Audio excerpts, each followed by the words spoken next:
Fuck everybody that's on my body. My kids first, and God got me. You got your alarm set, baby? Okay. I am about to lay my ass right down with you. I love you.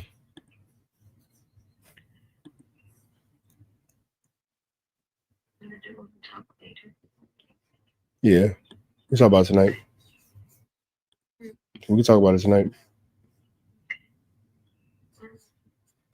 I love you. That's fine when he. All right, there we go.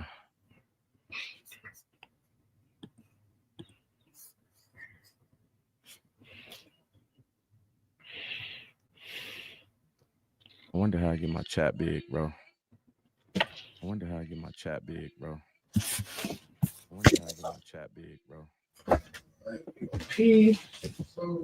Let's move this down here like that.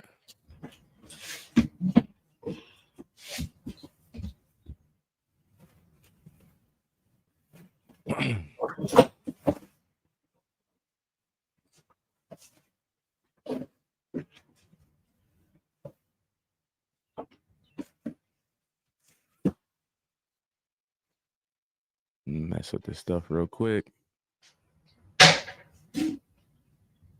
Oh yeah, we're gonna get straight to it, man.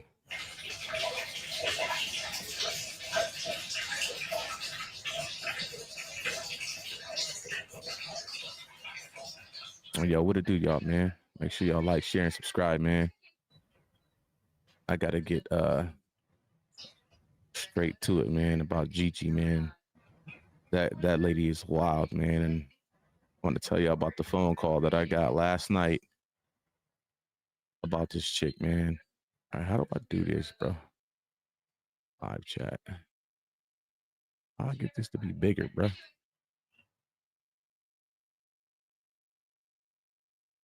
Nah, not like that.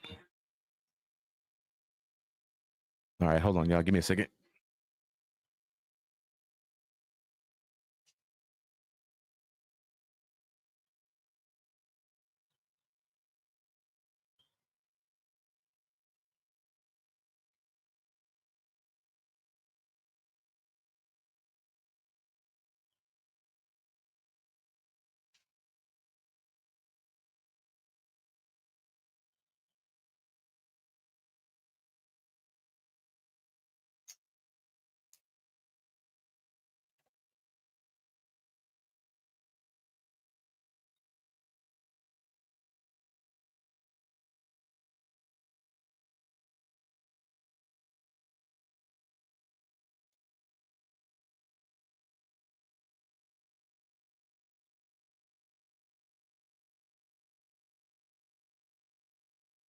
All right, I'm back.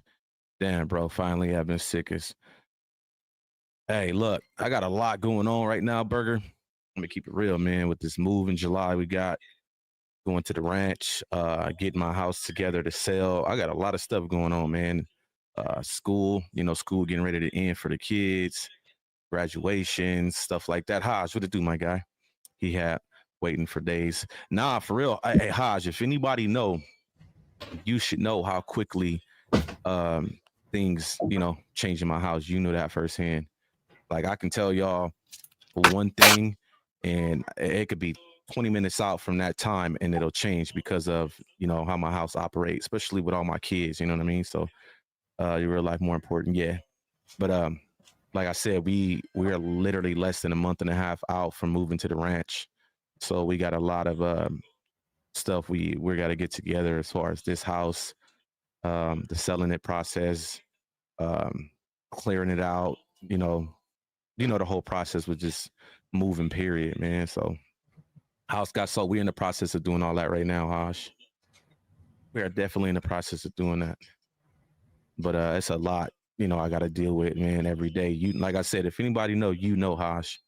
You already know, bro, what I deal with on a daily basis in my household, because you have witnessed it over Discord for I don't know how long, man. So like people need to understand I can be 2 minutes out from a live and it'll change like that. You feel me?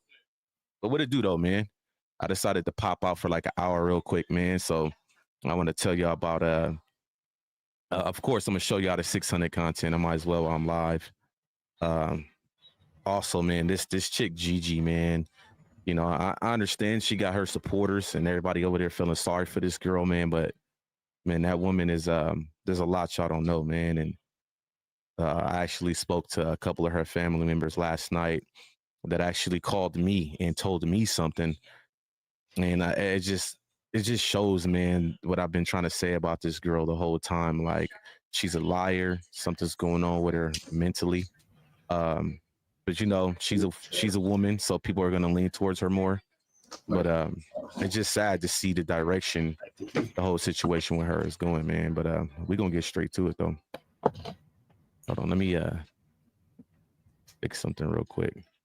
But yeah, of course, man, I just want to show y'all a lot of the stuff that's been going on. People think because we haven't been putting out content that we lost this internet war. Like, I'm a grown man. I got a lot of stuff going on, man. I've already let my team know, like, expect a lack of content from me because of the simple fact that I'm in the process of moving. You know what I'm saying? So, and like I said, kids, schools ending, stuff like that. Hold on.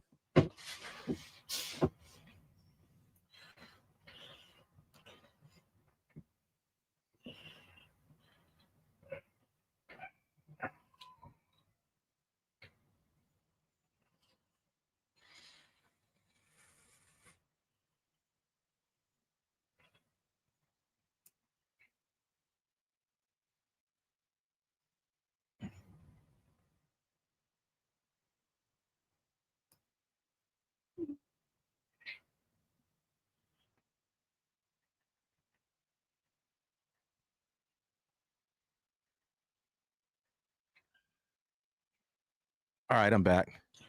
But like I said, I do want to lean towards more of positive content as well. You already know I'm a gamer, so there's a lot of times I do want to do gaming. I ain't got time to be going back and forth with irrelevant ass, lying ass people the whole time I'm live. You feel me? And like I said, hey, pay attention to this upcoming Sunday. If everything fall into place, y'all gonna see how we've been saying motherfuckers is liars, man. You know, when you got a bigger name with this shit, you got bigger platforms that are able to spin your narratives, to spin your lies. You become believable. You know what I mean? So just pay attention, and y'all gonna see. But it says you got Xbox or PlayStation. I got I'm on PC, Phil, but I do got the new Xbox as well.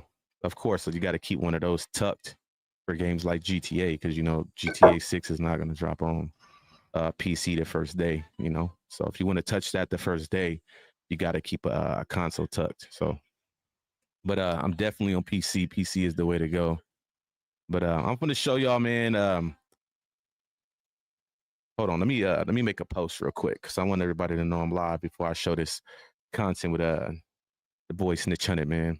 It's okay, 2K25 or other show 25. Oh yeah, I don't do no basketball, Phil. I'm all either shooters. I just started playing Madden again in 20 years. I haven't touched a Madden since 2005, and I finally started playing another one when Madden 25 came out. And that's only because, you know, the Niners had the cover. So, but hold on real quick. Let me make this post that I'm live because I went live out of nowhere. So yeah, Salem.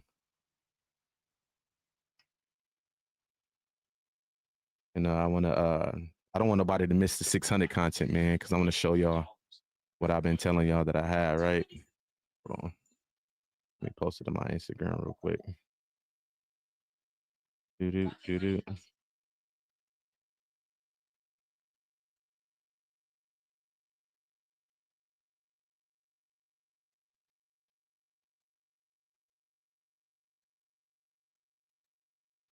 Hold on real quick, y'all.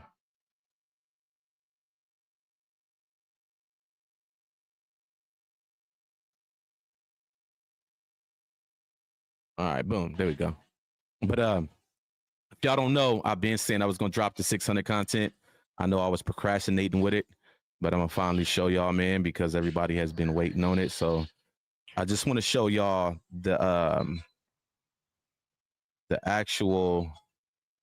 Hold on, give me a second. Where's my files at? Oh, down here. I want to show y'all that they just lie so much. I'm gonna point out the lies to y'all first.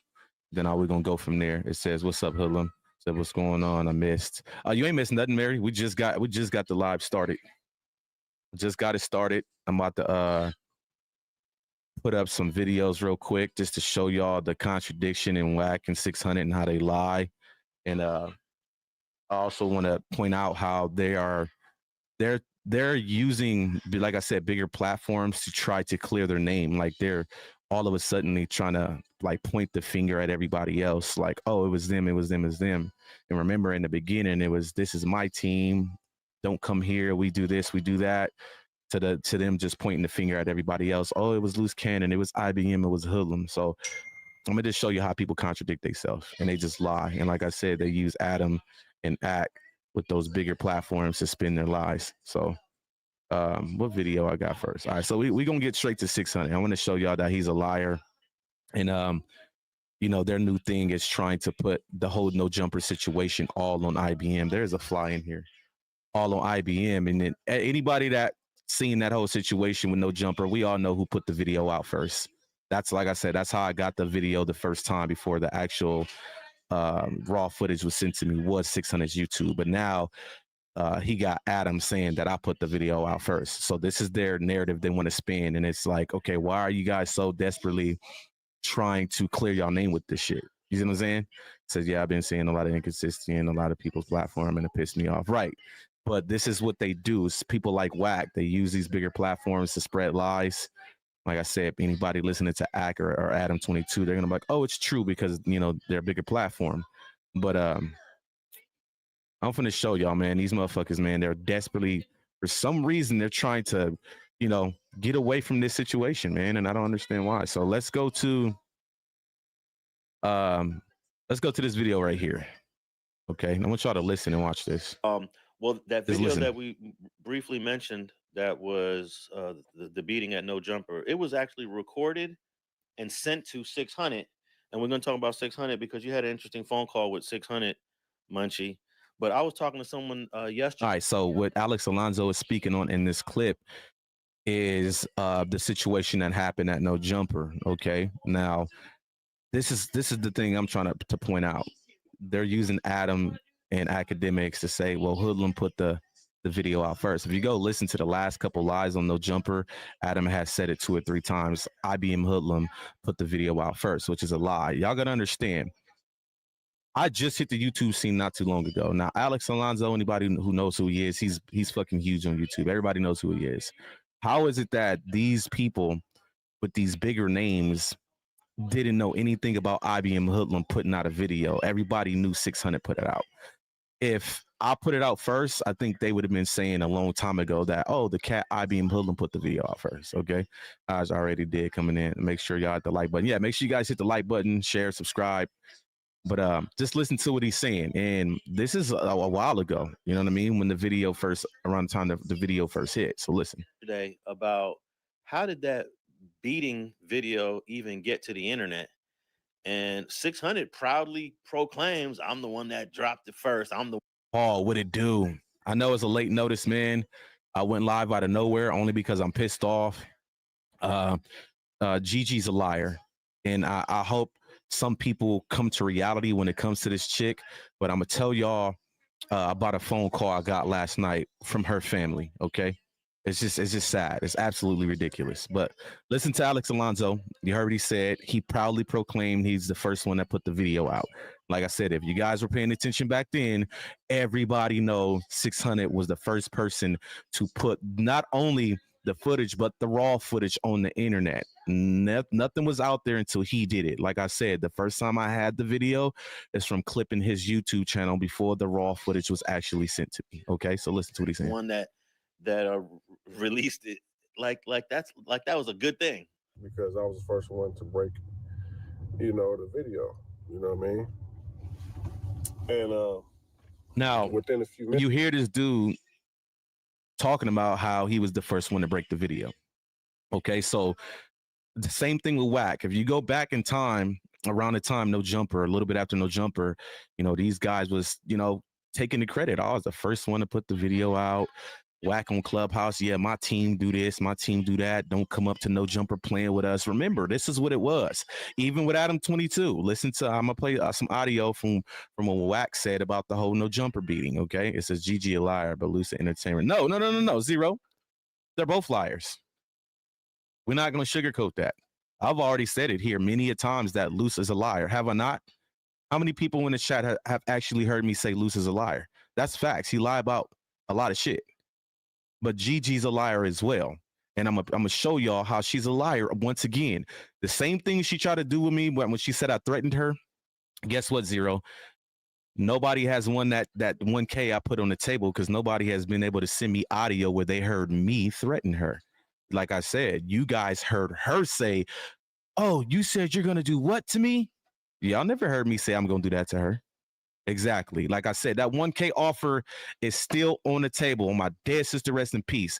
Anybody could pull the audio from that live she had, and you hear Hoodlum threaten Gigi. I'll give you a 1K right now. Dead homies. It says Luce Custer is your girlfriend. Oh, we don't want to hear that, Big T. But anyways, listen to the audio.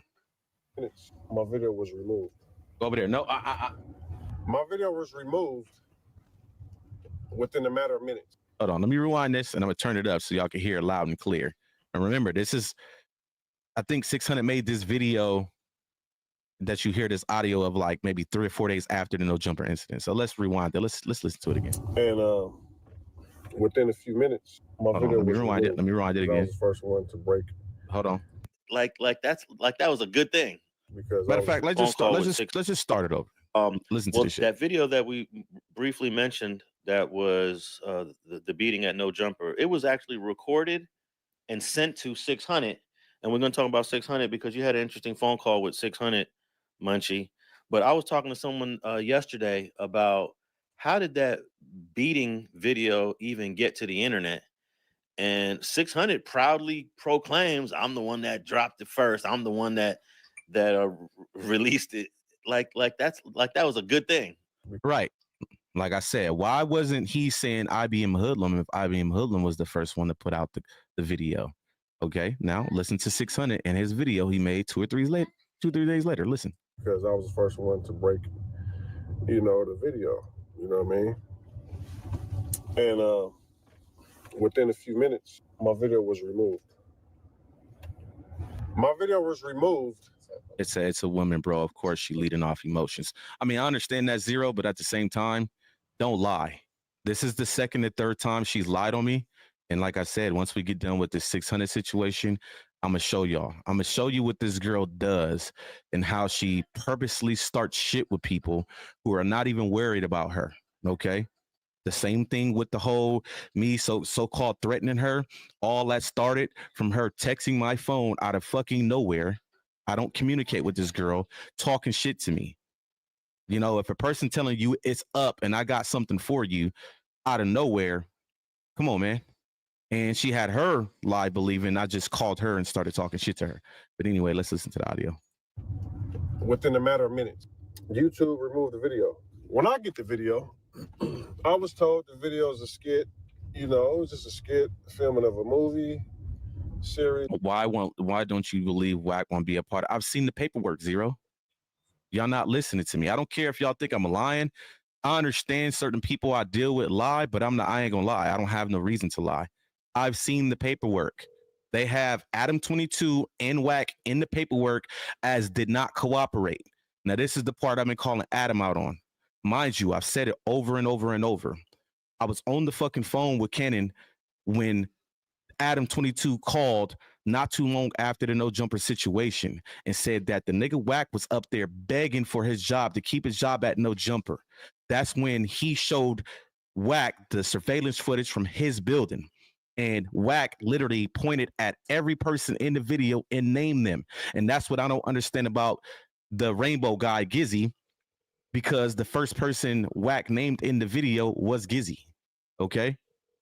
Now, mind you, the police have the footage from the building. So if you're saying in the paperwork that Adam didn't cooperate, that's a lie, because how did you get the footage from the building? So now it's like, okay, why are you protecting him? Why are you lying in the paperwork saying he didn't cooperate and he did? How do you think they got the footage from the building? He had to give it to him. Okay. I'm trying to tell you, It's confidential is the reason why. Like, I'm literally on the verge of just showing y'all a mugshot of one of the people that's going to jail. So y'all can fucking believe me, because y'all think because Luce be lying that I'm lying. I have no reason to lie to y'all. But I'm going to do it. I'm going to like, fuck it. I'm going to show. The reason why I just told somebody, I think it was Zero in the comment. No, it was D-Twins. I don't want to put it out there because people are going to run with it and use it as content. If it's going to get put out there, I'm going to use this shit as content. But dead homies, Wack and Adam 22 are in there as they didn't cooperate, and they are not part of the people that's going to jail. There's 5 witnesses, 4 females, 1 dude. Okay, I can tell you what Jay Reed reported. That's how I keep trying to tell y'all Marciano is not cooperating. I don't care about him calling in. Only one person is cooperating, and that's Jay Reed. He listed everything he got robbed for. I know exactly what charges they hitting everybody with. I know what happened with some of his fucking credit cards after the fact, all of that. I'm trying to tell you, man, I seen the paperwork. Y'all not listening to me. They been served Cannon with the paperwork while he's in the feds. They been served the fucking paperwork. But anyways, let's get back to this audio. Whatever, props were used, nobody was harmed, you know, and that's what I said when I did. You said Gigi definitely got clout chasing, bitter baby mama vibes. It's not bitter, LA. And you know what? I gave her the benefit of the doubt by saying, okay, she's bitter. But after that phone call, when she provoked me with text message, and then I call her and say, well, what a dude, you say you gonna have link with me in Houston, and the first thing come out her mouth is you're threatening me. I knew something was mentally wrong at that point. Okay, so bitterness with Gigi is a compliment. Okay, she's not bitter. She's mentally fucked up. The video, I said, hey, check this out. This is from a skit. Nobody was harmed. You know, anything you see in this movie is props. Blah blah blah blah. Enjoy. Y'all let me know what y'all think. And I went on to showing the footage that I received. Right. So YouTube removed it. Bam. Violence. Look what video up, Mary. Which one you talking about? Which one you talking about? I'll play this audio. Just listen. Blah, blah, blah. I'm like, oh, wait. I'm getting strikes on my page for this? That's crazy, right? So if you listen, 600 is basically talking about I wasn't there. How he was the first one to put the video on the internet. He actually put the raw footage. He started getting strikes for it because he was supposedly told that it was a prop video. So when he put the video on YouTube, he started getting strikes for it. So just listen to what he's saying.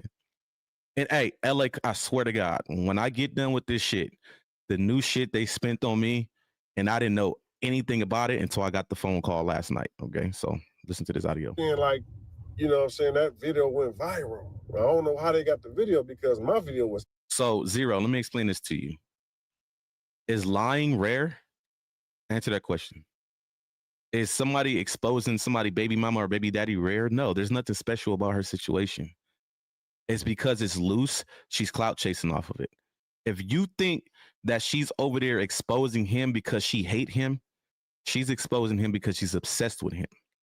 Pay attention to what's going on over there in that channel. Whenever she's able to do one live and don't mention Luce, then I can say she's bitter. But she's obsessed with the man. Pay attention. In due time, y'all will see.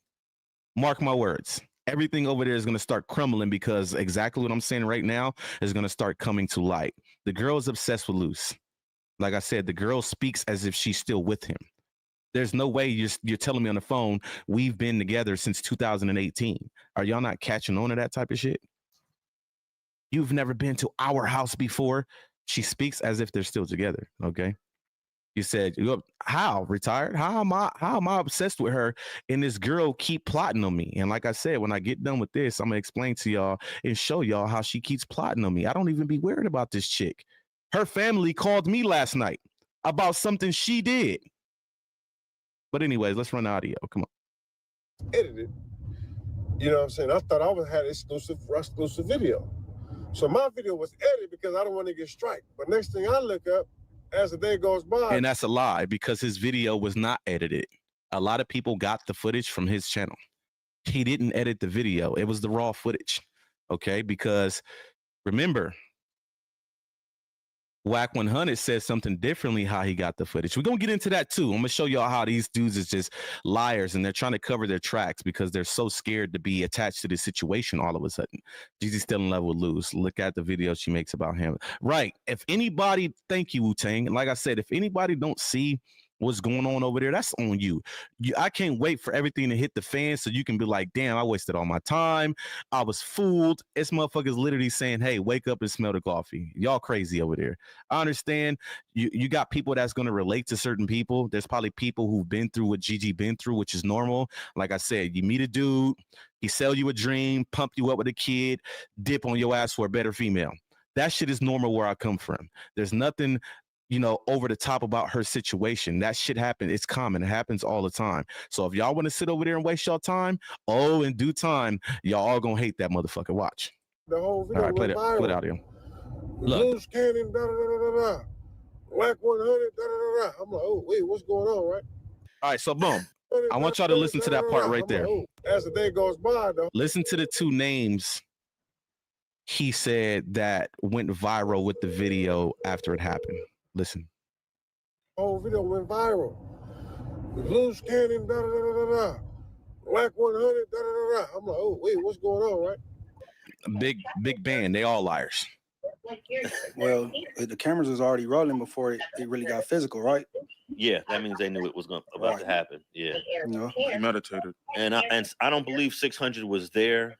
Whoever shot it sent it to 600, and then he uploaded it, and that's how we saw it. And you hear it? That's how we saw it. That's how everybody first seen that video. Okay, it's because 600. Like I said, Alex Alonso, Munchie B, all these guys are huge on YouTube. If IBM Hoodlum was the first one to put that video out, why aren't they not saying my name right now? How do I get overlooked? But remember, this is what 600 and Wack have Adam 22 currently keeps saying on his live every time he go live. IBM Hoodlum put out the video. He put it out first. Okay. Adam 22 is in their back pocket right now. And that's because he needs Wack at this point. He definitely needs Wack.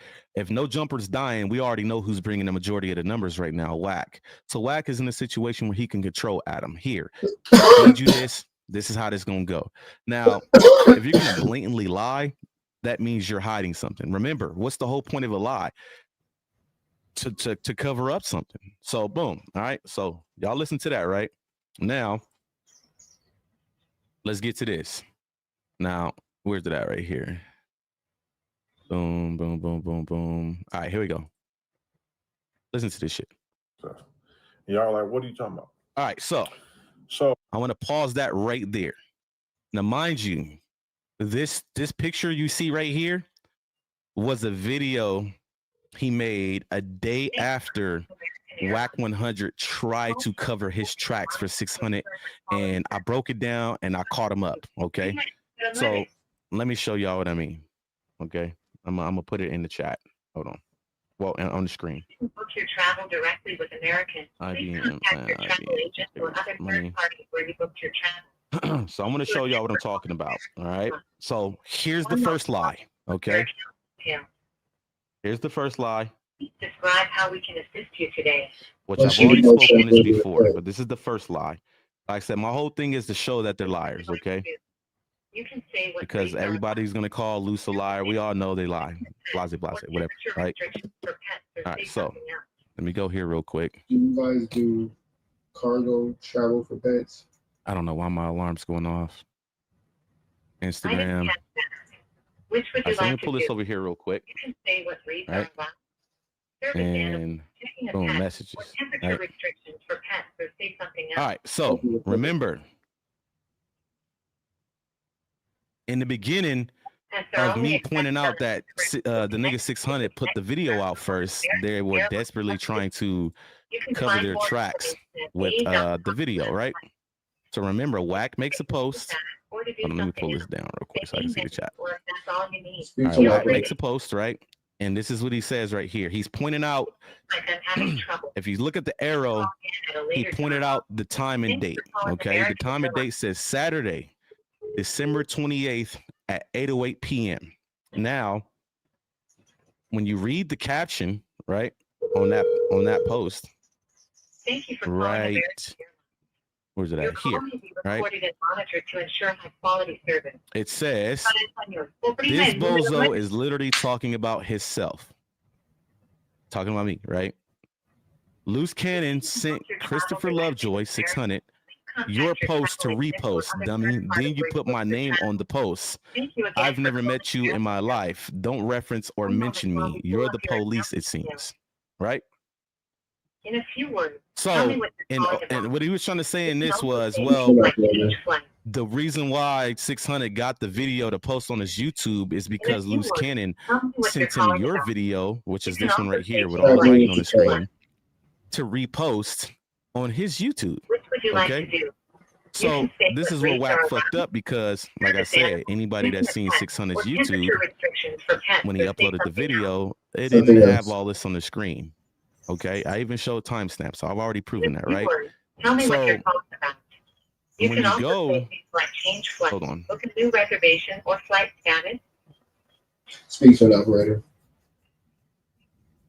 When you go back to this right here, this You can picture say right talk here, to a travel professional. Talk to a travel video professional. 600 did the next day after Wack 100 posted that. And the reason why is because, like I said, I went live, I chewed that shit up.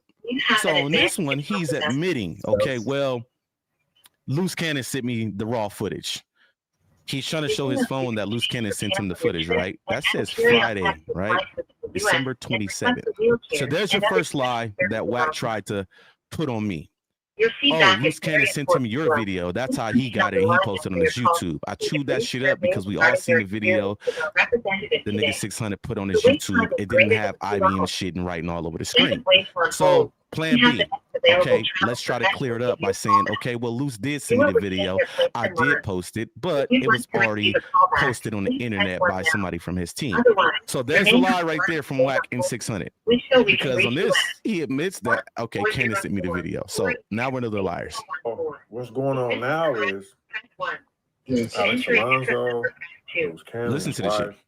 are saying that I posted a video of the no jumper You have incident. saved your place in line, and a travel professional will call you back shortly. Yes, I posted You a can video hang up now. of the no jumper incident. Listen to the shit, Number y'all. one, I wasn't there. I know what's going on. I'm gonna show you my text messages from that day. So when he says I'm gonna show you the text messages, this is when he put this picture up onto this. Well, he put his phone up to the screen, shows that the raw footage was sent to him. Okay. Remember, Wack 100 said Luce Cannon sent him my posts to put on YouTube on the 28th. They're big liars. I understand y'all, hey, Luce is a liar. You guys be lying. No, these guys are the bigger liars. It's because who they are, you guys tend to overlook what they do. All right. So boom. So what, I think it was a Thursday, the day after Christmas, the 26th, right? So look at the messages. Look at the time on that. Well, I mean, I haven't been live, Mary, in like damn near a week. And that's because, like I said, I'm in the process of moving to the ranch. I got a lot going on. I haven't been consistent. So I wouldn't even blame them. If they're not liking it, they don't have to. It's all good, though. Remember, if you guys have not liked it, though, like, share, subscribe. Let's go. You see the time on that? Friday, December 27th, 8:21 a.m. Boom. So Luce right Cannon there. sent me. So now he says it got sent to him for Friday, December 27th at 8:21 a.m. But remember, I thought Wack said that I sent him, Luce Cannon sent him my post on the 28th to post on his YouTube. The video that was posted on his YouTube was supposedly my reel from Instagram that Luce Cannon sent to him on December 28th. You can also change There's your your first lie. online. Okay, there's your fucking first lie right there. Boom. Okay. So let's get back to this. I'm going to show y'all how these dudes is liars and they're trying to clear themselves for some reason. For some odd reason, they're pointing a finger now. Don't want to stay on the phone. Right? Text us for It looked like a fight or whatever it was. It was instant no jump. Would you like me to send you a text with the mobile So number they're you are saying calling that. from? So you Yes. can continue the. So let me point this out again. I didn't understand He that. does this Yes. video the next day after I call out the shit that Wack Okay, put up that I showed y'all. Please feel free He to shows his respond phone, when you're ready. but just because it says Luce at the top does not mean that's Luce's number. Thank you for calling United Airlines. I highly think that Wack sent him the video. And the reason why I say that is because Wack sent it to multiple people and was lying on the phone the next day to me and Luce. He was on the phone call with us like, oh, who sent the video around? I haven't sent to nobody. And when we got off the phone with him, I told Luce, I said, man, I went and lurked around Clubhouse in the morning time, and I heard him sending a video to everybody, and they was in there reacting to it. And that's the audio you're going to hear me play later on. I'm pretty sure you guys heard the audio before. When he was bumping in there, when he was like, I am not a rapper, all of that. That's when he was sending the video around that morning. And then he turned around later on in the day and was on the phone with me and Cannon like, I didn't send the video to nobody. Did y'all send this to somebody? He's a liar.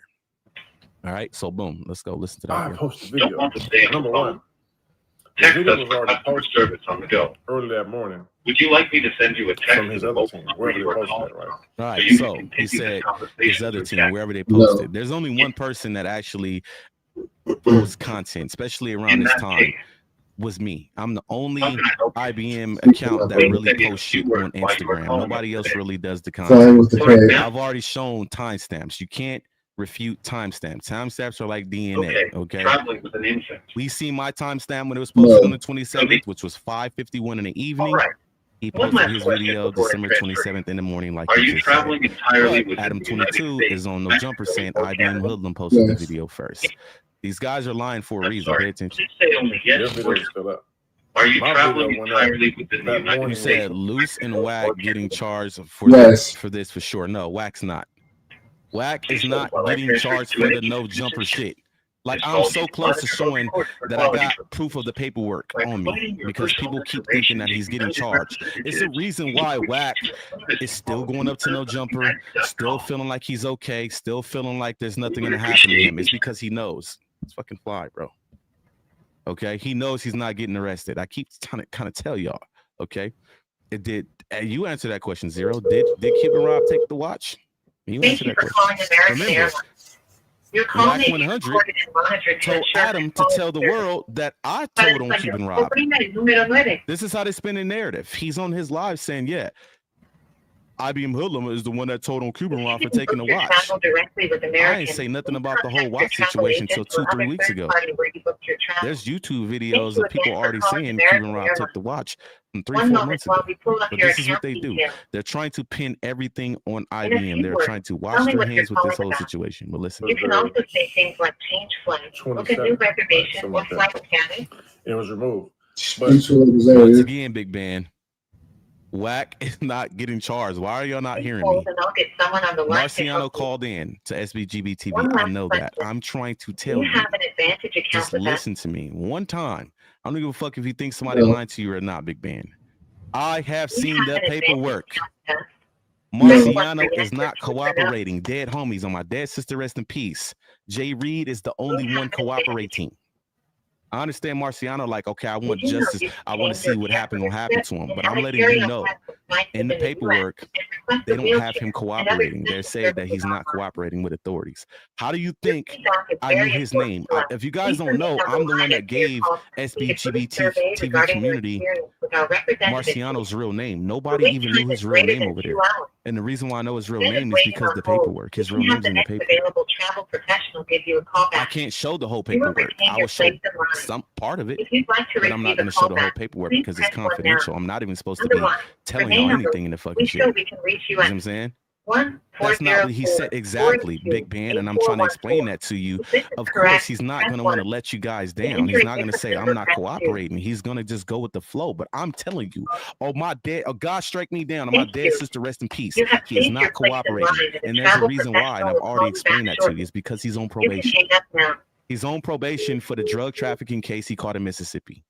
The one that was on the news that I put up and showed y'all before. Okay, he's not. There's only one person cooperating. It's very detailed. The paperwork is very detailed. Okay. You said you can't show it because Luce. It's not the fact that he's not cooperating, bro. How's he cooperating? And they served him with the paperwork too. Like literally, like I'm not lying to y'all. Y'all think I'm bullshitting right now. I'm dead ass. Like I said, there's 5 witnesses. I know what they're getting charged with. I know what they did with Jay Reed shit after they took his shit from him. I know about all of it because it's in the fucking paperwork. One of the motherfuckers actually took his debit card, went to a fucking liquor store around the corner and swiped the fucking debit card, and they got him on camera swiping his fucking credit card, debit card, whatever it was. I'm not lying to y'all. I'm dead ass. When this shit hit the fan, y'all gonna be like, damn, this motherfucker was not lying to us. I'm trying to tell y'all, dead homies. But when I do this content on somebody, yeah, I'm gonna put a picture of the mug shots. Y'all think I'm lying? I got the mug shots of the people that's getting arrested. I know exactly who's going down and who's not. They're telling me, listed audio. Why 600 post that video? I didn't record the video. I wasn't involved. I wasn't the first person to post the video. You know what I'm saying? You hear it? Because I ain't got time to. And I wasn't the first one to post the video. Listen. You know what I'm saying? Because I ain't got time to edit, and I really want to speak on this thing right quick and get it out the way. Goddamn fly, bro. Just to speak on it, because a lot of people have been asking me to speak on it, especially because I was the first one to break, the video. The video. You know what I mean? Yeah, let's rewind it again, 600. Especially because I was the first one to break, the video. You know what I mean? And within a few minutes. Hold on, let's just rewind it a little more. I wasn't the first person. Listen to how people lie. You know what I'm saying? Y'all hear it? I ain't got time to edit. Hold on, let me rewind it again. 27th, right? Something like that. And it was removed. But they're telling me, why 600 post that video? I didn't record the video. I wasn't involved. I wasn't the first person to post the video. You know what I'm saying? Because I ain't got time to edit.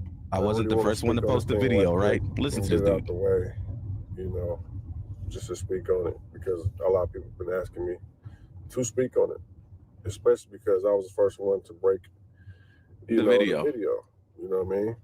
Liars. And Luce ain't the only liar, y'all. Y'all better get it together. My video was removed.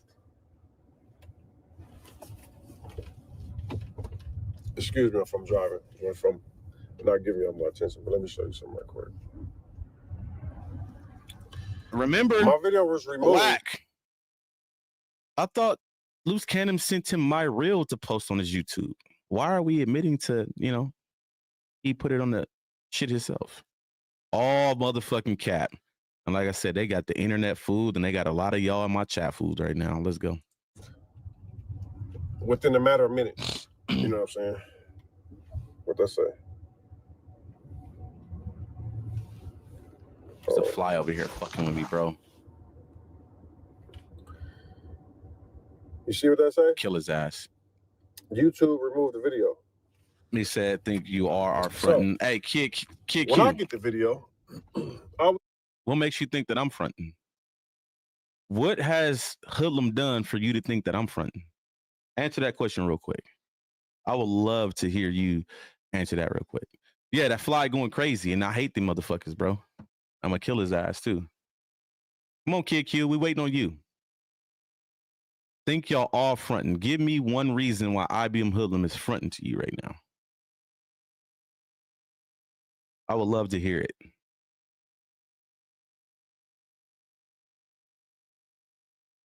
Because I'm on the point, I'm to the point where I'm like, fuck it. If they steal the motherfucking mugshot of who's going to jail, fuck it, they steal it. I guess I gotta prove myself like always, right? Because y'all think I'm fucking lying. It says it's probably a Wack crew fly. Right. I'm gonna kill his ass though. I'm gonna get up and get his ass because he get on my nerves. The video was a skit, it was just a skit, filming of a movie, series, whatever. Props were used, nobody was harmed. And that's what I said when I did the video. I said, hey, check this out. This is from a skit. Nobody was harmed. Anything you see in this movie is props, blah, blah, blah, blah. Enjoy. Y'all let me know what y'all think. You said we not food, but them niggas, bro, we just heard it. Right. So that's because I wasn't on YouTube, Zero. Now, mind you, I've always said it. I didn't start fucking with YouTube until Luce got locked up. I was heavy on Instagram. Anybody that know me from Instagram, heavy over there. So if you wasn't over there, then you wouldn't know. So when y'all see me hit the YouTube scene, y'all like, okay, well, who is this dude? You see what I'm saying? Even Spider-Loke said the same thing. Okay, who the fuck is this IBM Hoodlum dude? But if you go over to Instagram, everybody know me over there. All right, so that's because I just tapped in with the YouTube shit. I'm still learning the YouTube shit. And I went on and showing the footage that I received, right? So YouTube removed it. Bam. Violence, nudity, blah, blah, blah. I'm like, oh, wait. I'm getting strikes on my face for this? That's crazy, right? So, mind you, I wasn't there. I'm in Vegas, you know what I mean? getting ready for the USC game. I got to. Like I said, he's in this video, he's admitting that he's the first person that put the video out, like Alex Alonso said, and everybody else know. Anybody that know and was there that day will let you know that 600 was the first time we seen that video was because of 600. Big weekend coming up, you know what I'm saying? Y'all know I'm a big USC fan, USC alumni. I got tickets in the alumni, you know, my alumni, so I got my alumni people there. I got my USC fit on. We live at the game. I'm taking pictures, blah, blah, blah, blah. So, you know, it's a Friday game, you know what I'm saying? So anyway, check it out. The day go by, and I'm seeing, like, you know what I'm saying, that video went viral. I don't know how they got the video because my video was edited. You know what I'm saying? Lies. I thought I would have exclusive video. The video, Shelby, you leaving? Oh yeah, I didn't know if I thought you were already gone. All right, so the video was not edited. Anybody that's seen the fucking video when he uploaded it, it was not edited at all. He did not take anything out the video. It was the raw fucking footage. I'm sure her name wasn't mentioned at the time of the assault. Well, yeah, I mean, that's because I wasn't there, Zero. I was not at the, when that shit happened, like I said, I didn't know anything about it. Nobody called me and told me anything. The first time I heard of that situation happening was the next morning when this motherfucker right here on the screen uploaded it to YouTube. The fob. Yeah, that fly's pissing me off. I'm gonna kill his ass. But I didn't know anything about it until I seen him upload the shit on YouTube. So boom, I screen record the shit. I call Cannon. I'm like, bro, what was that? I just seen a video, blase, blase. The nigga 600 put it on YouTube. He like, what? I'm gonna call you back. He called him. He called me back 2 minutes later, said 600 said he was gonna take it down. 600 didn't take it down. The nigga waited all the way until YouTube took it down. So I was like, okay, that's kind of fishy. All right, so let's play the audio. Listen. So my video was edited because I don't want to get strike. But next thing I look up, as the day goes by, the whole video went viral. Hey, tough. I love it. You know, y'all keep me in algorithm when y'all say that. Just because y'all let a dude that has lied to y'all tell y'all that I don't know Cannon personally. I'm gonna let y'all keep running with that because the motherfucker that told y'all that, I'm the one that introduced him to Cannon. The one that told Wack 100 that I can't go back to my hood because I got caught doing some rainbow stuff. Stop playing with me. I will put the audio out right now in this live of his baby mama confirming that he fuck with boys. Y'all listen to. So you mean to tell me right now, tough, you probably don't even know where that came from, right? So as I'm telling you, right, are you believing a dude that fuck with punks? Answer that question. Because right now I'm gonna hold you accountable. You believe in a dude that fuck with boys? Luce Cannon, because I'll put the audio out right now. His baby mama confirming he fuck with boys. Dead homies. Right? Mind you, I posted it as a skit. I thought it was a skit. People acting like they went to the legal beagle. You know what I'm saying? You know what I'm saying? Trying to get money out of the situation. You know, dudes interviewing the dude who allegedly got, you know, something happened to him. You know what I'm saying? Asking him all type of questions. All right. This Gigi dude. And it's crazy because Gigi, why you even dealing with Wack and 600 and they put that incriminating video out of y'all beating up the dude Jay Reed? Boom. Y'all like, all right, so once again, why wasn't Hoodlum mentioned as putting this video out back then if I'm the one that put it out first? If I put this video out first, don't you think there would have been numerous of screen recordings, numerous of posts saying, oh, this dude, whoever he is, put the video out? Okay. Come on now. It says, Hoodlum, why is you skipping over my entry message? What you mean, Mary? Let me go look. No, I want to keep them guessing, Hodge. I want them to believe that I don't know Luce personally. You want to know why? Because as much as they keep talking about it, they just run my numbers up. I love it. And the person that said it, right, Hodge, is the motherfucker that I introduced to Luce. I'm the one that brought him to Luce. I'm the one that said, hey, he know how to rap. Take him under our wing, okay? But y'all believe the person that sat up on a live and lied to y'all. So I'm going to let y'all run with that. All right, Mary, what you talking about? Did I miss something? Debunk who put the video out. Hold on. Did I miss something from you, Mary? Let me look up real quick. It says, and Hoodlum, why are you ignoring the video I sent you to debunk this? I just sent it to you on IG. Hold on, let me look. Hold on.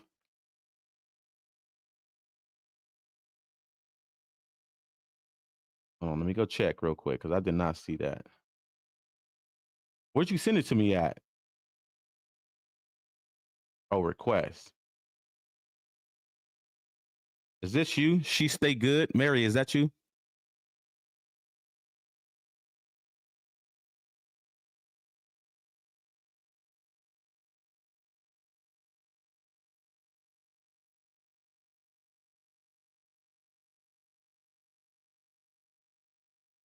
Yes. Okay, let me see. Hold on.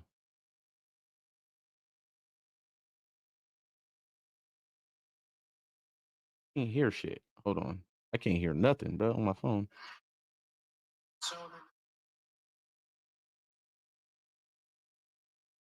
All right, what part do you want me to see, Mary?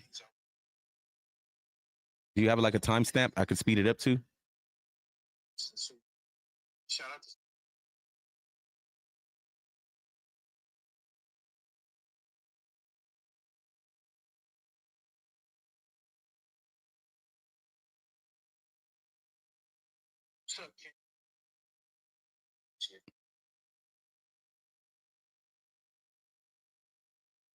I'm gonna pull this up on the screen. I just got to get to the point.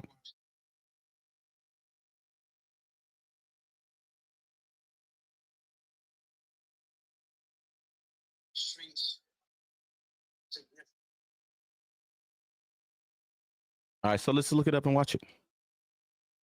Let's definitely look it up and watch it. All right. So Mary sent me this video, and he is speaking on the no jumper video. So thank you, Mary, for putting me onto this. Like I said, I'm new to YouTube, so I don't even be knowing who be posting shit, right? All right, so boom. It says Luce Cannon, The Real Gully TV.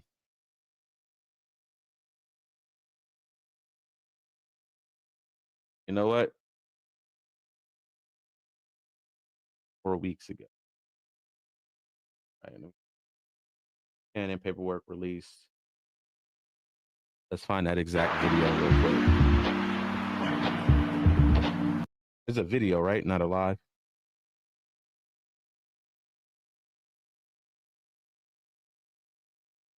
Right here. Boom.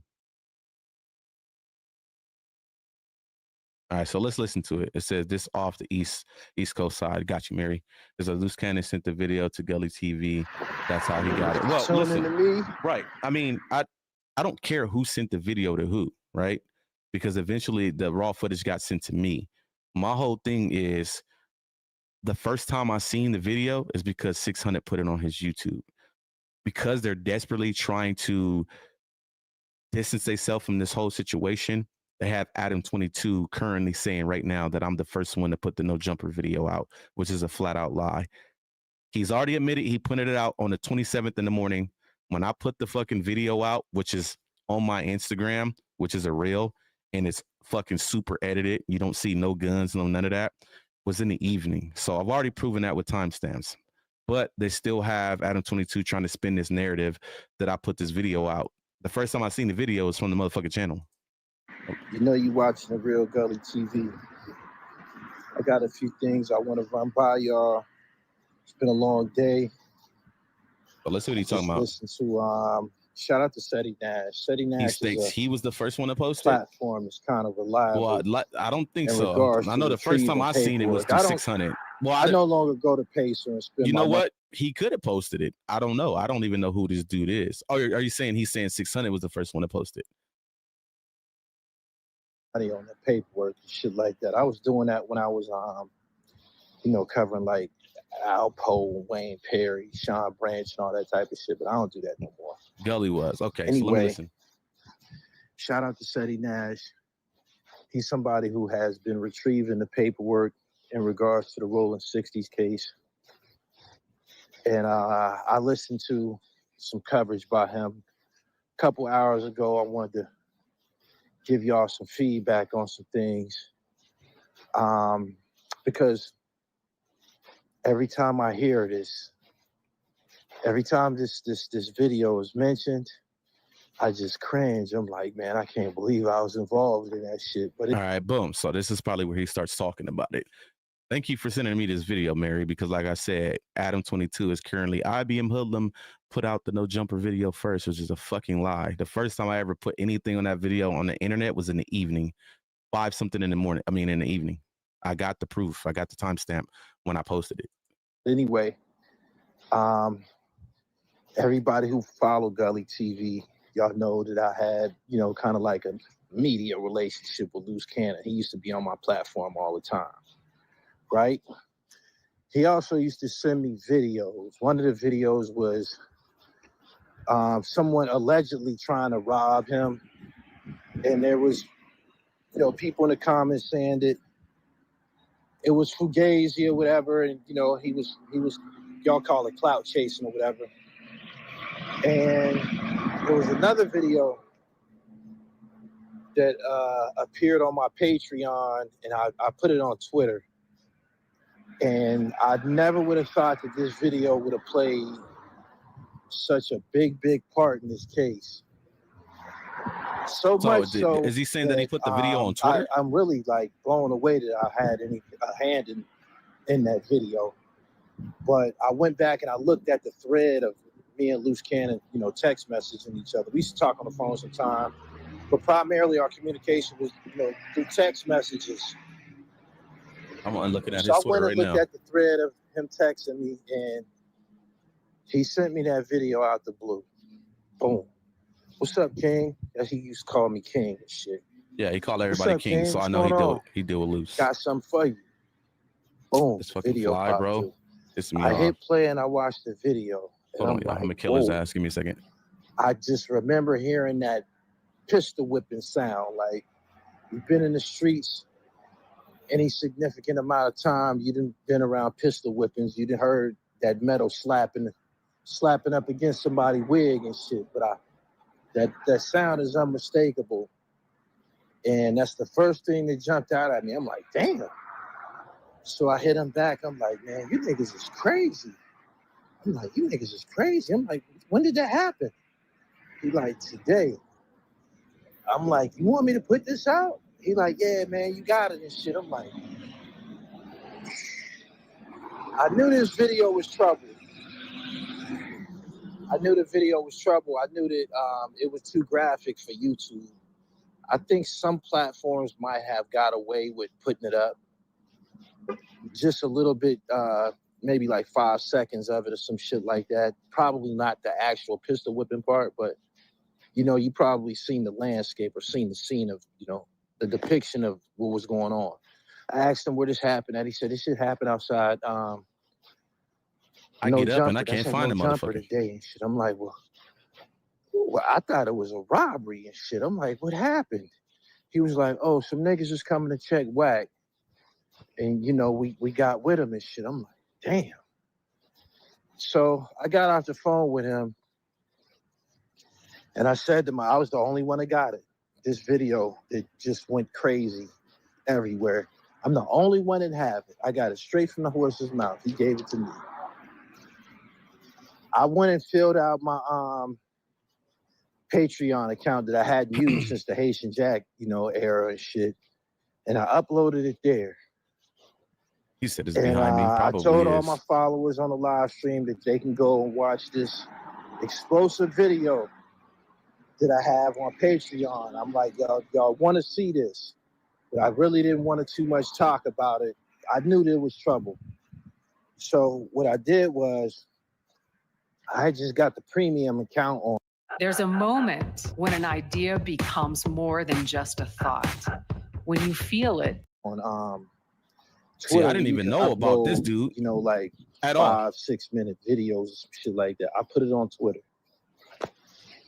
Put it up there for free because nobody was really going to the Patreon. Nobody was going to see it. And I knew that. Let me go to his Twitter. He was probably going to eventually give it to somebody else. Look. So I'm like, I got to put this shit out. Like, I got to benefit from this shit.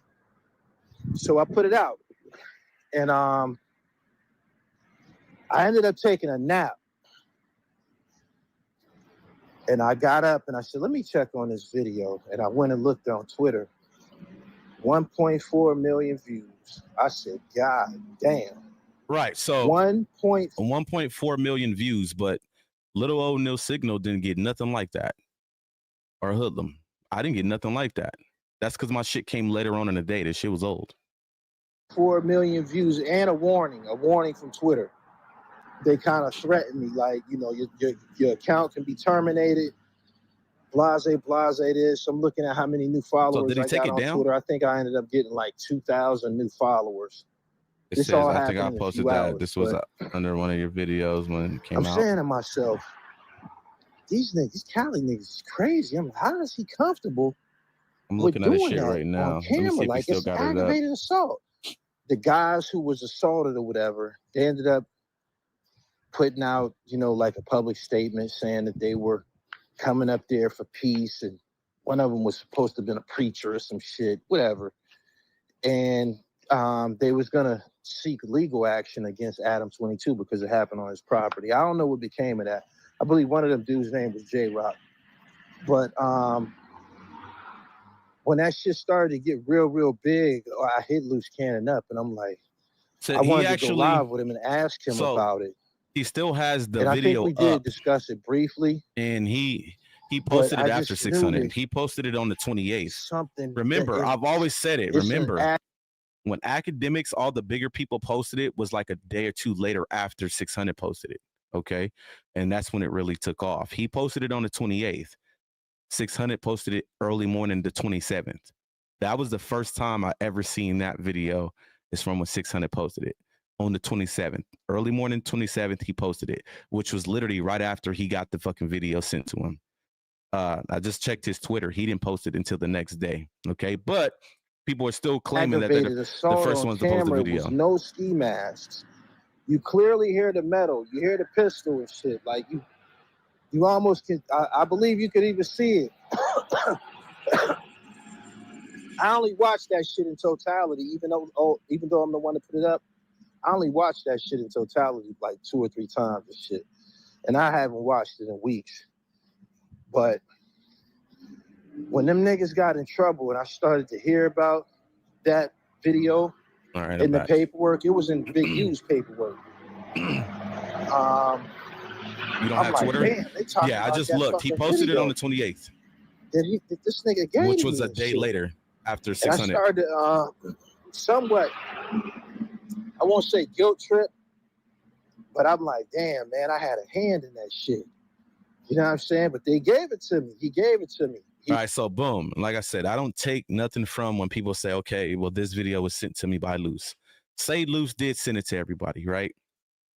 What I try to point out with 600 was, as being a gang member, because the first time I seen that video, which was on his fucking YouTube, I knew that that video was not supposed to hit the internet. As a person that gangbang, we already know, like he was just saying, like, there's robbery, there's assault, there's a bunch of shit going on in this video. So if you put this video on the internet for the first time to where the feds or the police can get it, you just basically told on everybody.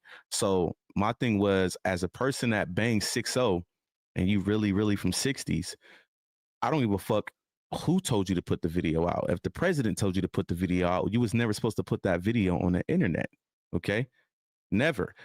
You said, did 600 have 1 million views? No, the video was up for about 7 minutes, Mary, before YouTube came and took it down. Remember, soon as he uploaded it, I got the notification. You know how if you subscribe to people, it'll say, it'll pop up on your phone. So boom, it was in the morning.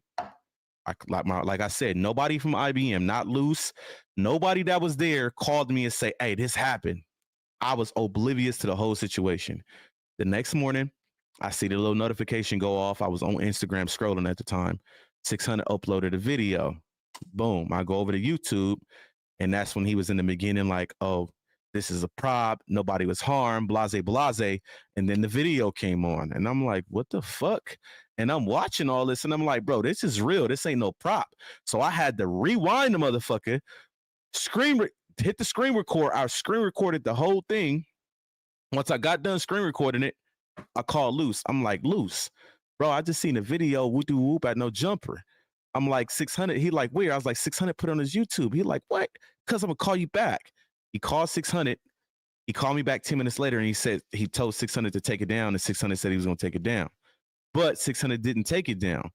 YouTube had to wind up taking it down. So at that point, which I've been telling everybody is what made me skeptical about 600. Like, why would he leave the video up there even longer? And as a game member, why the fuck would you even put that fucking incriminating video on the internet? You heard what Munchy B said. Like, why would you put an incriminating video on the internet? That's a form of telling. Like, there is no way you should have been the first person to put that on the internet. Like, once it was on the internet, at that point, it's a go. Nothing changes at that point. Everybody else that put it on the internet after that, they're good to go, because just the police got the first video does not change that everybody else put it on the fucking internet. That shit is over and done with. So at that point, like I told y'all, when 600 put it on the internet, Luce called him, oh, I'm gonna take it down. He didn't take it down. The video was up with 7 minutes total. YouTube snagged the video and said, look, we flagging you.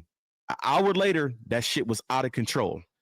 Luce called me back like, man, what the fuck? And I was like, told you it wasn't supposed to hit the internet. And he was like, fuck it, you can post it and eat off of it. And I told him, I'm like, look, I'm not finna post this video, the whole video. If I post it on my Instagram, I'll clip it up to where you don't see no weapons, you don't see nobody naked, shit like that. So if you actually go to the reel of the video on my Instagram, which was posted in the evening, not the morning time, that they keep saying I posted it first. But anyways, you'll see that it's heavily clipped up. Like, I didn't put none of the shit that can put niggas away for years, even though it was already on the internet. It says Wack need to go to jail, at least need to tell the truth. Well, I don't think that's going to happen. I don't think Luce is going to tell. Remember, their whole thing right now is to make Luce look like he's an informant. I've already broken down the play. Everything popped off with Luce Cannon supposedly being an informant or working after the Sunday service with Lil Durk. Remember, anybody that was there seen when they were doing Sunday service with Sharice, Academics, Lil Durk, Luce Cannon, guess who kept texting Academics the whole time? Wack. Sabotaging. He was upset about the shit. That's when his play came into play after that. Now, mind you, I've already shown y'all screenshots of his girlfriend saying that she was going to, mind you, Lil Durk has already been to court once or twice, maybe 3 times before his last court date when they denied his bail. Now, when you go look at that court date, this last one he had to deny his bail, they mentioned there was a report of you using somebody else's phone call, another inmate's phone, or a 3-way call. All the prior court dates before that, there was never a report of that. But all of a sudden, there's a report of this time. Remember, let's rewind. Can anybody in the chat remember who was the person that sent the text message to Sharice Mills saying that she was going to report the phone calls? Can anybody drop that name in the chat who said that they're going to report the phone calls? I'm going to put the play together for y'all right now. When I tell you Wack is a cold, calculated ass nigga, he's a slime ball, okay? R&B, thank you, Hosh. Let me break it down to y'all. When Sunday service happened with Dirk, the nigga Wack did not like that. So his whole thing was, let's make Luce look like he's working. We report the phone call, get Dirk in trouble, and then when it's reported, we can go back and say, see, I told you so. So this is what they did. After Sunday service, they wouldn't found a charge from 2007 that's under Luce Cannon's name, which I've already showed y'all. That's not Luce Cannon's charge. It's his brother's charge because his brother used to use his name. And on top of that, the fucking charge was adjudicated. Remember, there's an error on the front page that says pending adjudication. But when you go to the disposition, each charge has been adjudicated. But Wack don't show y'all that. So now he shows y'all that front screen. Well, if it says pending adjudication, that means they haven't found an outcome. And this is from 2007, and we're in 2025, which basically saying he's working. Now they have R&B report the phone call. Lil Durk goes to court. The judge tell him, well, there was a report all of a sudden. Remember, there was never a report of a phone call being used for a 3-way or anything else to any other court date prior to this.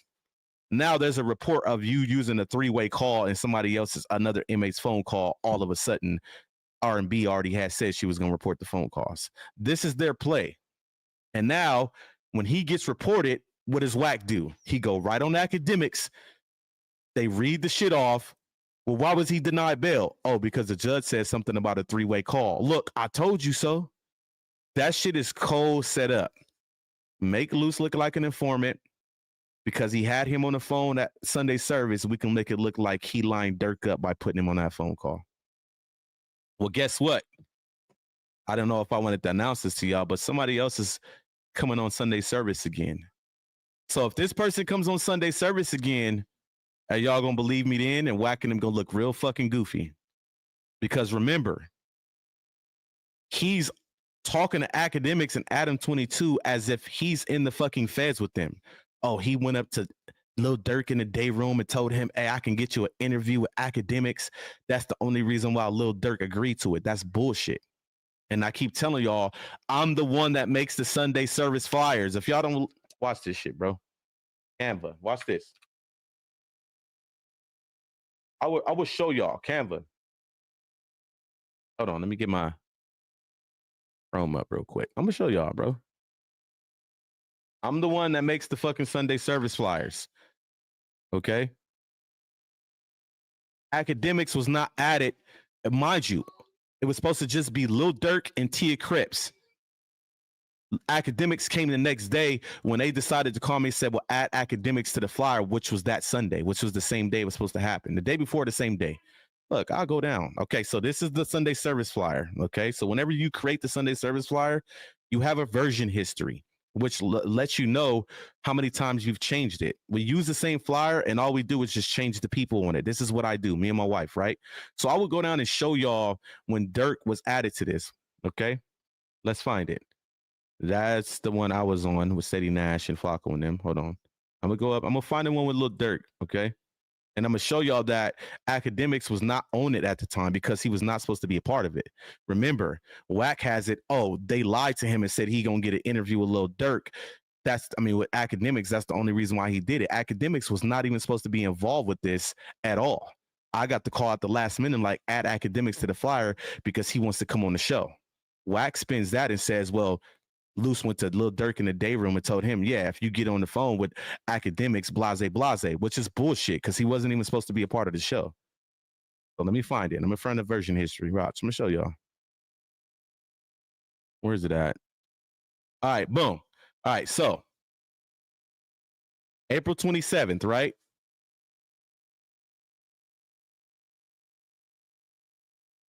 Where is the version history? Hold on. Is this supposed to be these? Hold on. Let me find it, bro.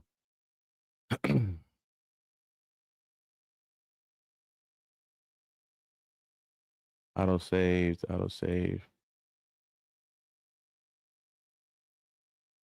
Hold on. Let me see if it's in here, bro. Auto save 9:30. So why was this changed?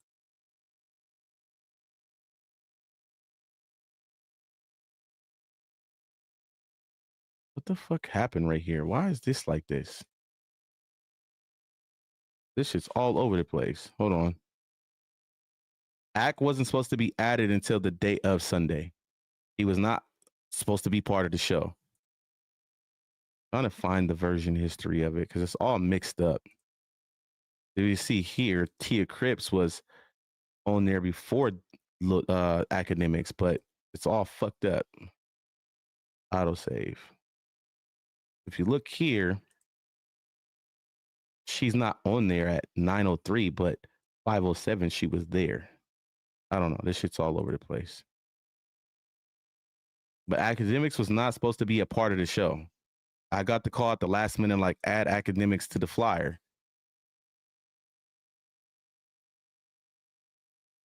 Let me see something real quick. History.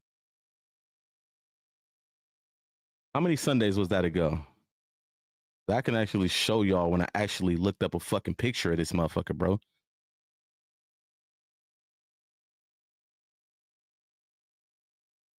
May 11th. When was this? April 27th. All right, so let's go down to April 27th. That shit's all over the place.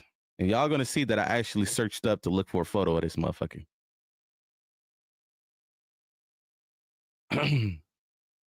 I literally just use Google and then I'll get a picture of them and put them on the flyer. Like when y'all see the thumbnails and all of that, it's 2 people do the thumbnails, me or Misguided. And you can pretty much tell the difference between my work and Misguided work. All right, so let's go down to the 27th.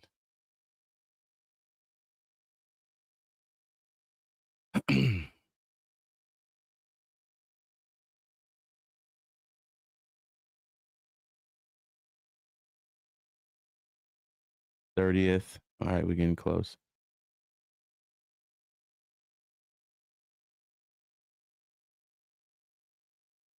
Sunday service, Freeze Mills guest, Lil Durk, academics right here. All right, YouTube. That was the YouTube. Wack 100, Wack. M22.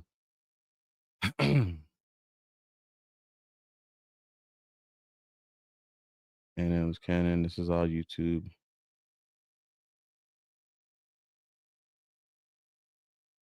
All right, here's the 27th.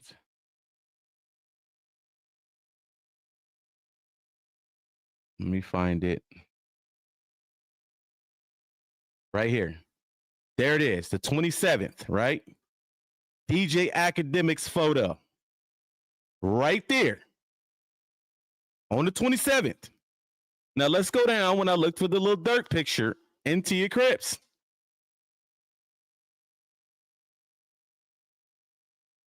Look, the 27th, all it did, remember, he was not supposed to be a part of this at all.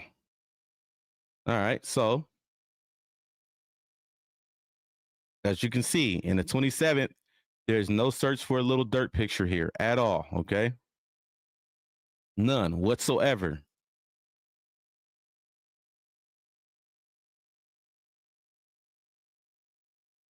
And that's fine when his pictures was looked for. I'm trying to tell y'all he was not supposed to be a part of this shit.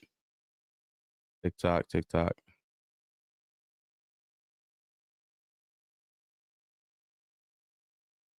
Where's it at? Damn, it's a lot of YouTube shit. Jesus Christ.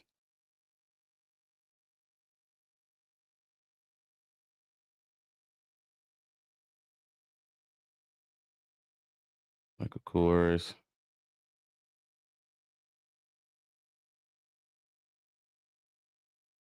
Where the fuck is the Lil Durk search at? I'm looking for it. Hold on. 24th.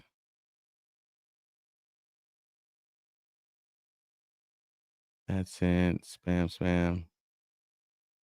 Fine.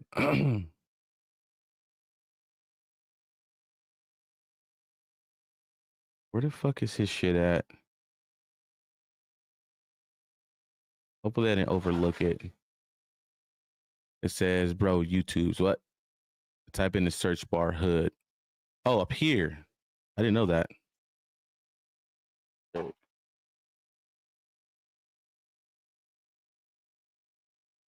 says February. What? April 25th. No, April 21st.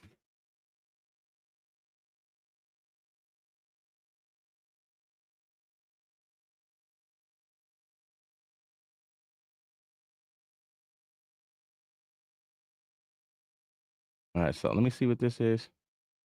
All right, boom. So if you look at the history, thank you. Who was that told me how to do that? I didn't know you could do that, Ghost. If you look at the history, nothing was ever looked up on Lil Durk in April until around the 21st, okay? Well before academics was supposed to be added to the flyer. And that's what people don't understand. Okay, like academics was not supposed to be part of Sunday service. I got the call at the last minute. If you look, this is the 21st.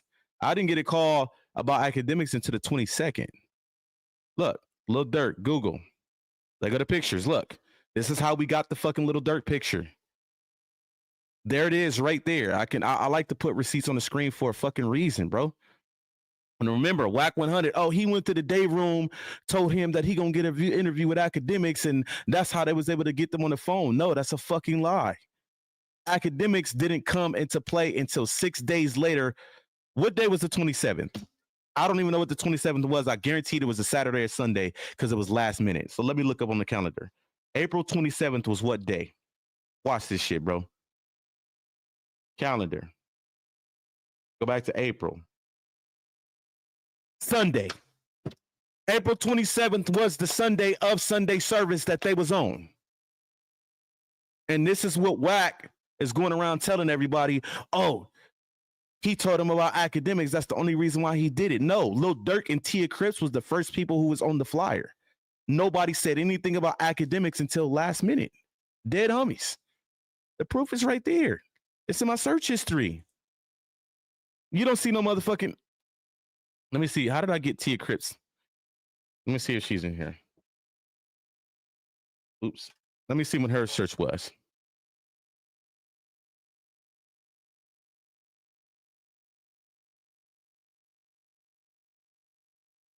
I might have took it off my Instagram.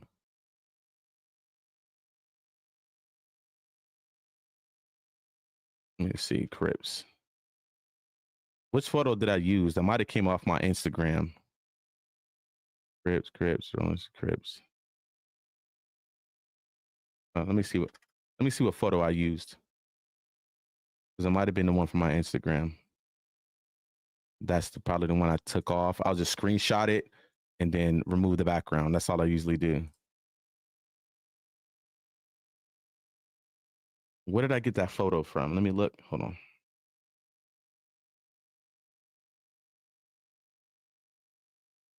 I got it from somewhere. Where did I get that photo from? Yes, I definitely got it from my Instagram. So what I did is I screenshotted the video, and that's how I got her picture. So boom, we go to the Instagram.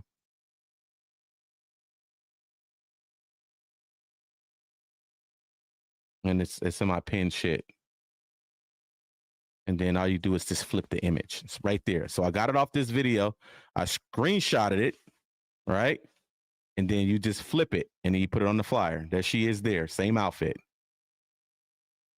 White neck, gold earrings, gold hoop earrings, white neck. Like, I don't need to make this shit up.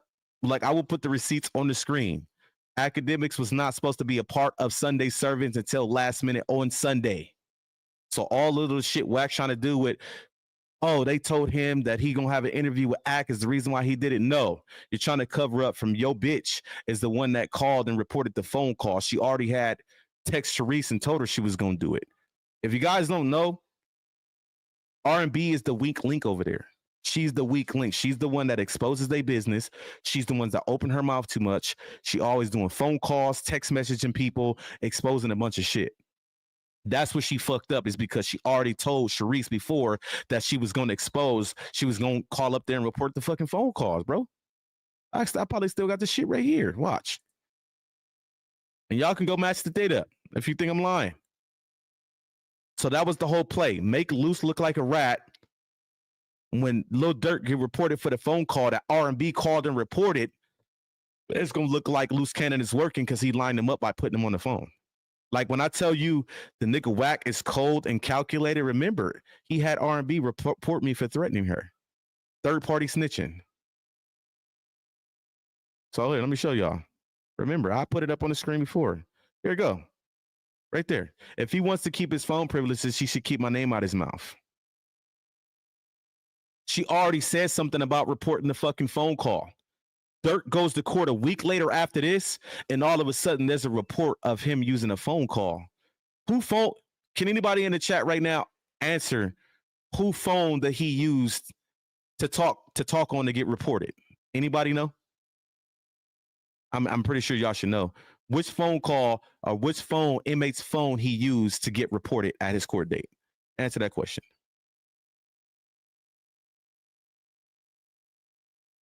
Because he only used one inmate's call before this court date.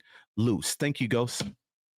There's your play right there. And everybody wants to be blinded to this shit because he's on academics and motherfucking Adam 22 shit.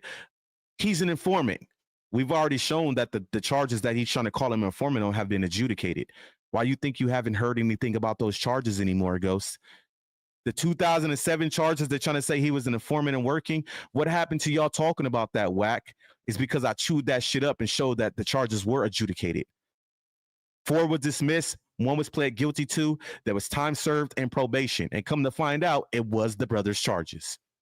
The judge in federal court confirmed that. So that's why you don't hear about it no more. But that was the play. Make him look like a rat. Remember, everything happened after Sunday service. Make him look like a rat. R&B reports the phone call. Dirk goes to court. Oh, all of a sudden, there's a report of a phone call.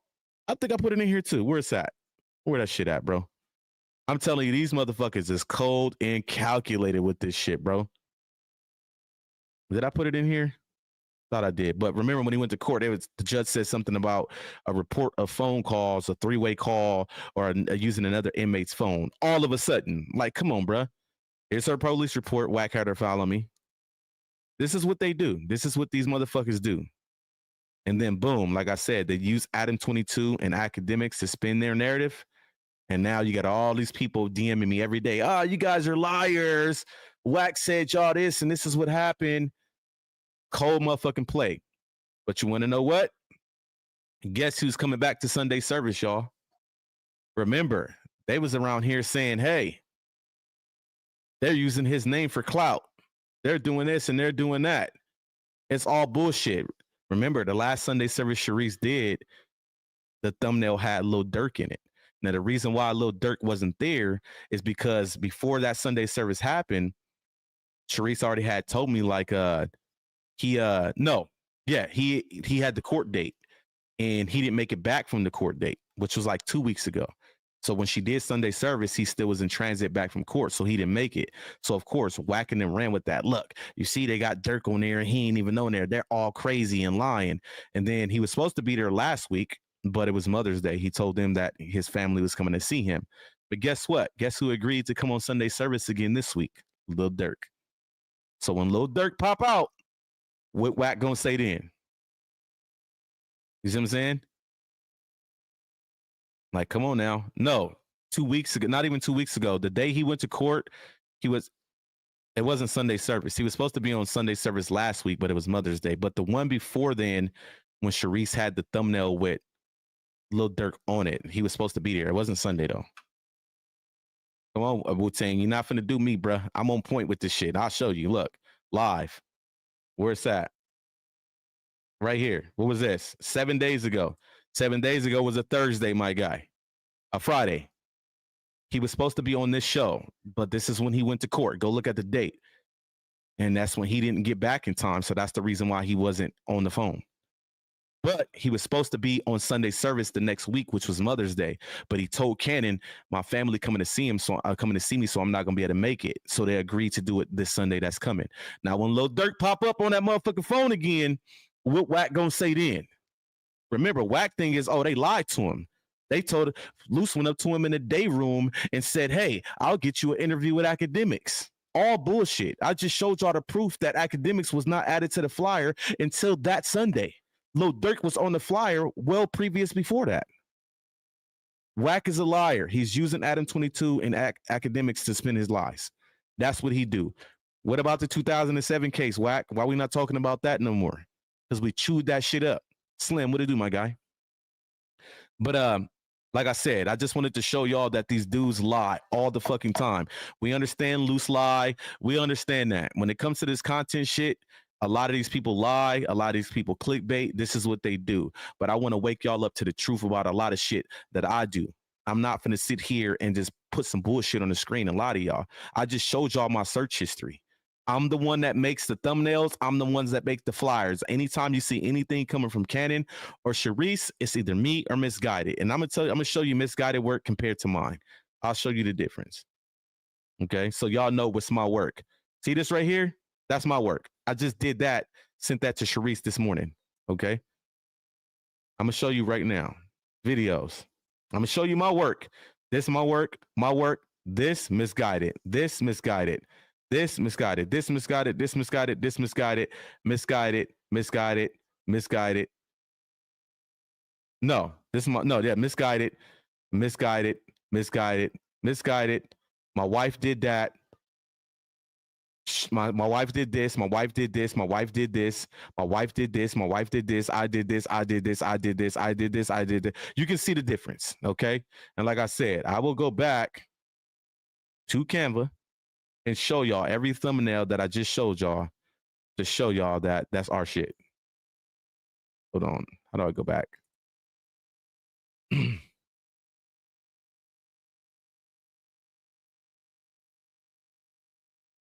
I'm gonna show y'all every one of them right now. And all we do is just go redo them. We add shit and we take shit out and we go from there.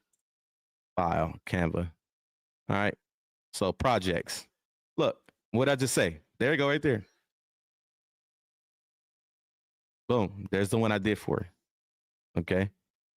Remember, it wasn't on Sunday. It was on a Saturday, Friday.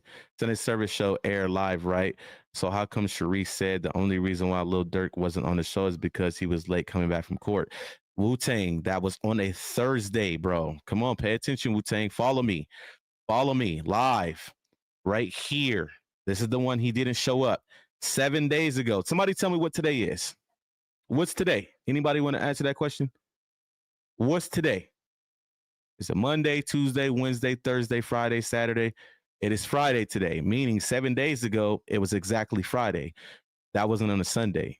He was supposed to be there on Mother's Day, but he told them that his family was coming to see him, so he couldn't make it for Mother's Day, which was the Sunday that just passed. He agreed to do it this Sunday that's coming up. So like I said, if he shows up on Sunday, we ain't got. If there ain't no lockdown, nobody got no fight, and he pop out, y'all gonna be like, okay, let me start listening to Hoodlum, because I'm telling y'all right now, those text messages that Gigi put on the screen that's supposedly from Lil Durk's family, that was a fucking lie, bro. She made those herself. Just like the cease and desist she put on the screen, she made that herself, bro. That bitch is crazy. I'm trying to tell y'all, when the dust settles, y'all gonna realize y'all over there supporting a fucking psychopath, making fake screenshots, making fake cease and desist, all of that shit, bro. She's making that shit herself. I've already called her out on her bullshit. This is what Gigi does. She have shown y'all I wouldn't say a bunch, but some receipts that's accurate, which I've said, yes, some of the stuff she's showing y'all is true. The marriage, the IVF, the daughter. So now you guys are like, okay, well, we believe her. So now when she gets y'all in her grasp and say, okay, I got them to believe me, now I can run anything across these motherfuckers and they gonna believe it. And everything after that, what she's already shown y'all has been a complete lie. Like I said, where is those videos at that Wack 100 said that she got so many videos that she keeps sending him and he has to tell her to stop sending them? Why hasn't she put those videos out? That was fucking lie. It was a lie. She don't have nothing else. Everything you guys seen on her channel already, Gigi has already sent them to my phone. Dead homies. If you think I'm lying, I will pull them up and I will show you when she sent them back in March. So when I seen her run out of her content, that's when I started noticing she started piggybacking off of what we do. Well, when IBM Hoodlum says something, I'm going to just go live and react to that. That's when I knew they was out of content. If you think I'm lying, I'll put the shit on the screen. Everything she's shown in her videos, part 1, part 2, part 3, I have all that shit in my phone already. She has nothing else. She has the same bullshit she's always had. Okay? Right, but Wack is using her Wu-Tang to go at Luce, to try to expose Luce. But she has been exposed as well, because like I said, a couple of her family members hit me up last night and told me some shit. So let's get back to the content. Let me take a piss real quick. And then hold on. Where was we at? All right, we finna get to before we get to her, we finna get to 600 and who he really is, okay? Remember, I just showed y'all that 600 and Wack are just fucking flat out liars, okay? But when it's the internet and it's content and you got bigger platforms to spin your lies, it'll work in their favor. But before I go use the restroom real quick, I want to show y'all a family tree that I put together for Snitch Hunted. And then we're going to talk about this family tree when I get back, okay? Boom. Let me use the restroom real fast. Hold on.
Pies living his fucking best life in my house, bro. All right. So if you guys look on the fucking shit, this is a family tree of snitch hunting. It says Wack can't go nowhere in LA when Big U is around. Now he still can't go nowhere in LA. He only time he gonna pop out is No Jumper because the feds is watching No Jumper. That's the only place you'll ever see him go. All right. So, right. I promised y'all, and I've been talking about the 600 content when I found out his secret. Okay. And I put together a family tree. Okay. And if you're looking at the family tree, hold on. Let me hide my camera real quick so y'all can see the whole thing. Hold on. Let me hide this real quick. Boom. All right. So boom, I put together a family tree. And then I'm going to show y'all how I discovered this. Okay. Now, I've been said a couple weeks ago, I'm going to put out the 600 content and his secret. All right. And his secret was I found out that 600 mom is sisters with his grandma. Okay. So I'll break it down the family tree. Okay. Bernard Lovejoy. This is 600 grandpa. Okay. 600 grandpa marries Gloria Seegers. This is their original last name, Seegers, the maiden name, which turned her into Gloria Lovejoy. Before she passed away, she divorced Bernard and became Gloria Williams, which I know the new husband's name as well. But when she was with Bernard, she became Gloria Lovejoy. Okay. Gloria has a sibling named Barbara Seegers. Okay. Barbara Seegers is 600 mom. Okay. Follow me. 600 mom. So how does Barbara Seegers, the sister of Gloria, become 600's mom? 600 grandpa, Bernard, and 600 grandma, they have a kid together, which is Cornell Lovejoy. This is 600's daddy. Okay. 600 daddy and 600's mama, which happens to be his grandma's sister, started sleeping together and they had 600. So 600 mom laid up with her nephew and had a kid and had 600. Okay. Why do you think he's built funny? He looks weird, shit like that. It's something was clearly wrong. This is what made me look into this. Okay. And when I found out, I'm gonna show y'all how I found out. I'm gonna put the shit in the thing right now. Okay. I'm gonna show y'all how I found out. Shit is fucking wild, bro. Right. All right. So boom, let me put my camera back on. This is how I found out. And I'm gonna put it on the screen how I found out. All right. So remember I tell y'all I got access to records, right? So when I look up 600, remember he had made a video not too long ago, like every address I lived at was in the 60s, but one, it was in Inglewood. I pull his records, lies. He never lived in the 60s, okay, at all. He never lived in the 60s. Remember, he grew up in Moreno Valley. He did live in a couple LA addresses, but he was never in the 60s, right? So I'm going to show y'all right now how I pinpointed this because I was not looking for this. And it was boom, right in my face when I went and looked in records. Watch this shit, y'all. I'm going to show y'all right now. Let me put it up. Y'all already know I'm going to put that shit on the screen. All right, boom, right? So what made me, where's it at? Hold on. Let me find it. Give me a second. All right, here we go, right here. Messenger. Instagram. Hold on. Message. Like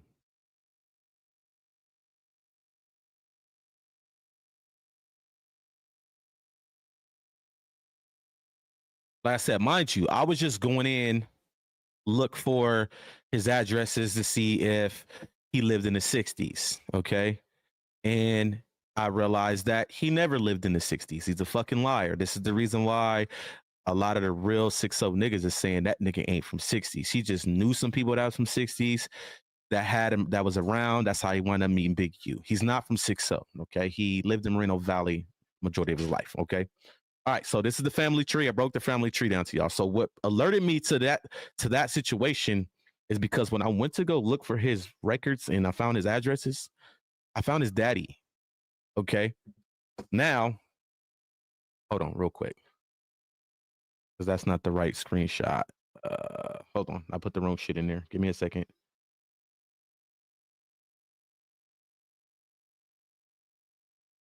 All right, here. Boom, boom. All right, and then hold on, let me get the other one. One is his.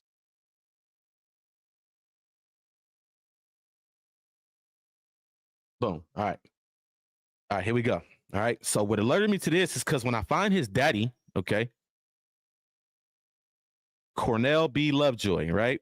When I found his daddy's records right here, right? Well, when I found him first, when I looked up his address, I seen his mother's maiden name, okay? Christopher Jamal Lovejoy, birth November 16th, 1983, gender male. Mother's maiden name, Seegers, okay? Seegers. Or Sagers, however they pronounce it, whatever they want to call it, right? So when I find his daddy, tell me what y'all see wrong in this screenshot right here. Tell me what y'all see wrong. Can anybody point out what alerted me to the situation when him being inbred? Can anybody point that out for me? Because they were trying to get you in trouble. Don't post no address though. No, I don't post addresses. Maiden name. Thank you, Hosh. When I seen the daddy's shit, he has the same maiden name for the mother. And I'm like, well, wait a minute. Something's not right. My wife like, huh? How's that possible? That says one thing. There's incest somewhere, okay? The reason why they have the same maiden name is because, remember, Cornell mama is Gloria Lovejoy, which her maiden name is Seegers. 600 mama is Barbara Seegers, which is the sister of, let me pull it back up for y'all, which is the sister of fucking Gloria. Okay, so I'm like, this shit is crazy. Now, you know, you're going to have those people who are skeptical to say, well, blase, this, that. How do you match these people up? Well, it's because, which I can't put on the screen, is because all the when you go through all these people, when you find out, you say, or adoption. No, there's no adoption, bro. The man, look, bro.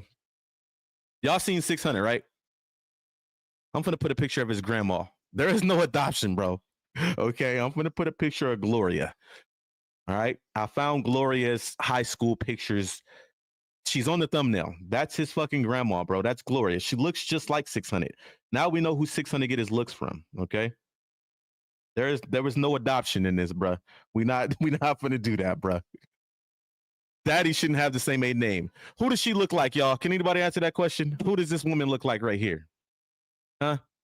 Let me move my camera. Let me hide my camera so y'all can see it for yourself. Who does that woman look like on the screen, y'all?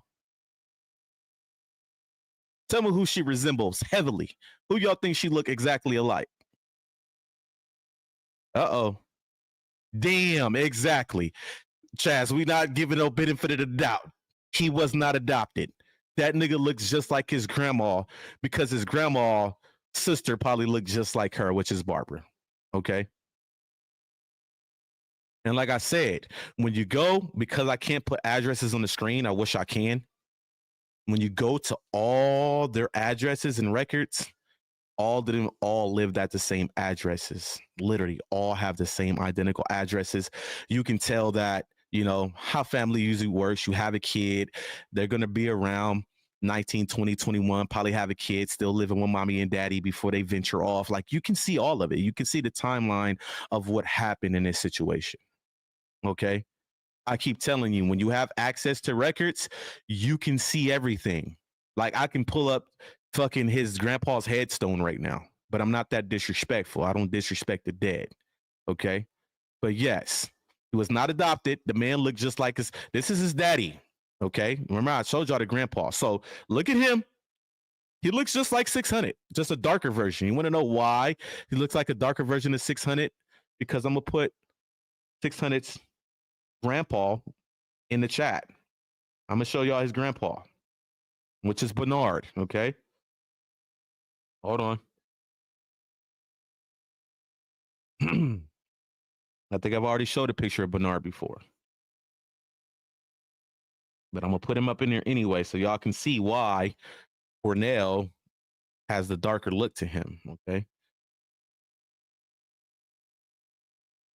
I still don't know how to pronounce that name. Kabiru. Appreciate the super chat. Let's go. Yeah, this is deep. I'm not lying, bro. Like, listen, bro. I'm devious with this shit, and I'm gonna show you what I found today. But since somebody want to keep playing with my name, we're gonna get to that next, which is Gigi. And I'm pretty sure her little minions is lurking in my chat right now.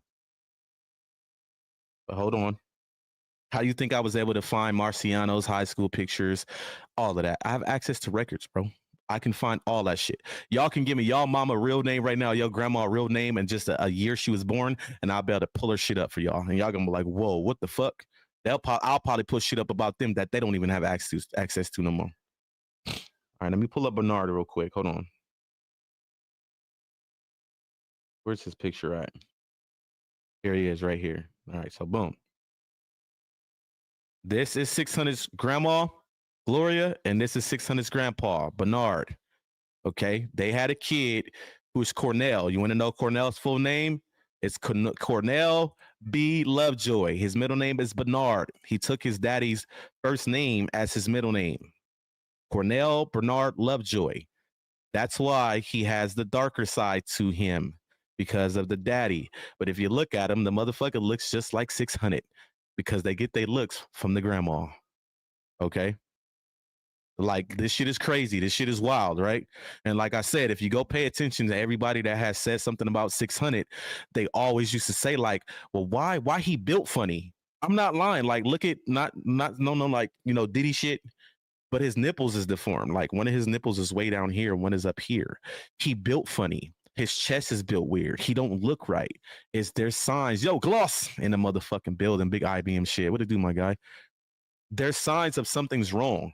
You know what I mean? And like I said, I was not looking for this. I was just going to show that he's a liar by him saying, oh, yeah, all of my address I lived in was in it. Let me find it for y'all if y'all think I'm lying. What's the nigga name? Christopher. Right here. I'm going to find the video that I was looking for. And he was like, all my addresses was in the 60s, right? That's what made me go look at his addresses, because all his addresses, none of them was in the 60s. Hold on, let me find it. Where's that video at?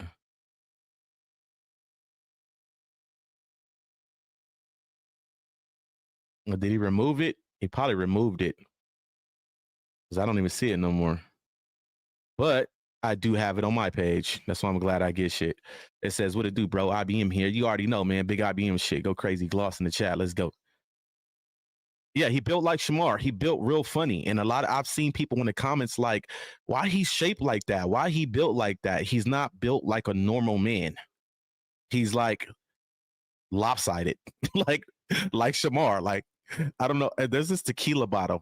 What the fuck is it called? And it's like shaped like twisted up and weird. And they say it's like the Shamar bottle of tequila. Like, he's built weird, bro. And it makes sense. So yeah, he deleted that video, but I do have it on my page because I actually showed his shit, right? Let me find it. But the man said, oh yeah, all of my addresses was in the 60s, but one that was in Inglewood. Lies. Nigga never lived in the 60s. Just lies, all cap. And like I said, I've noticed when you got a big internet presence, people will believe you, because I'll give you the effect of what I'm talking about. You know, you guys know who Chad Ochocinco is, right? Chad Johnson that used to play for the Bengals in the NFL. Do you know all the jewelry that Chad Ochocinco wore was fake? And the reason why he was able to get away with it, because he was Chad Ochocinco. So they kind of use the same effect on the internet. Well, I'm Wack 100, I'm 600, so everything about me is authentic. There's no way you'll ever believe that it's fake. That's how it works with these dudes.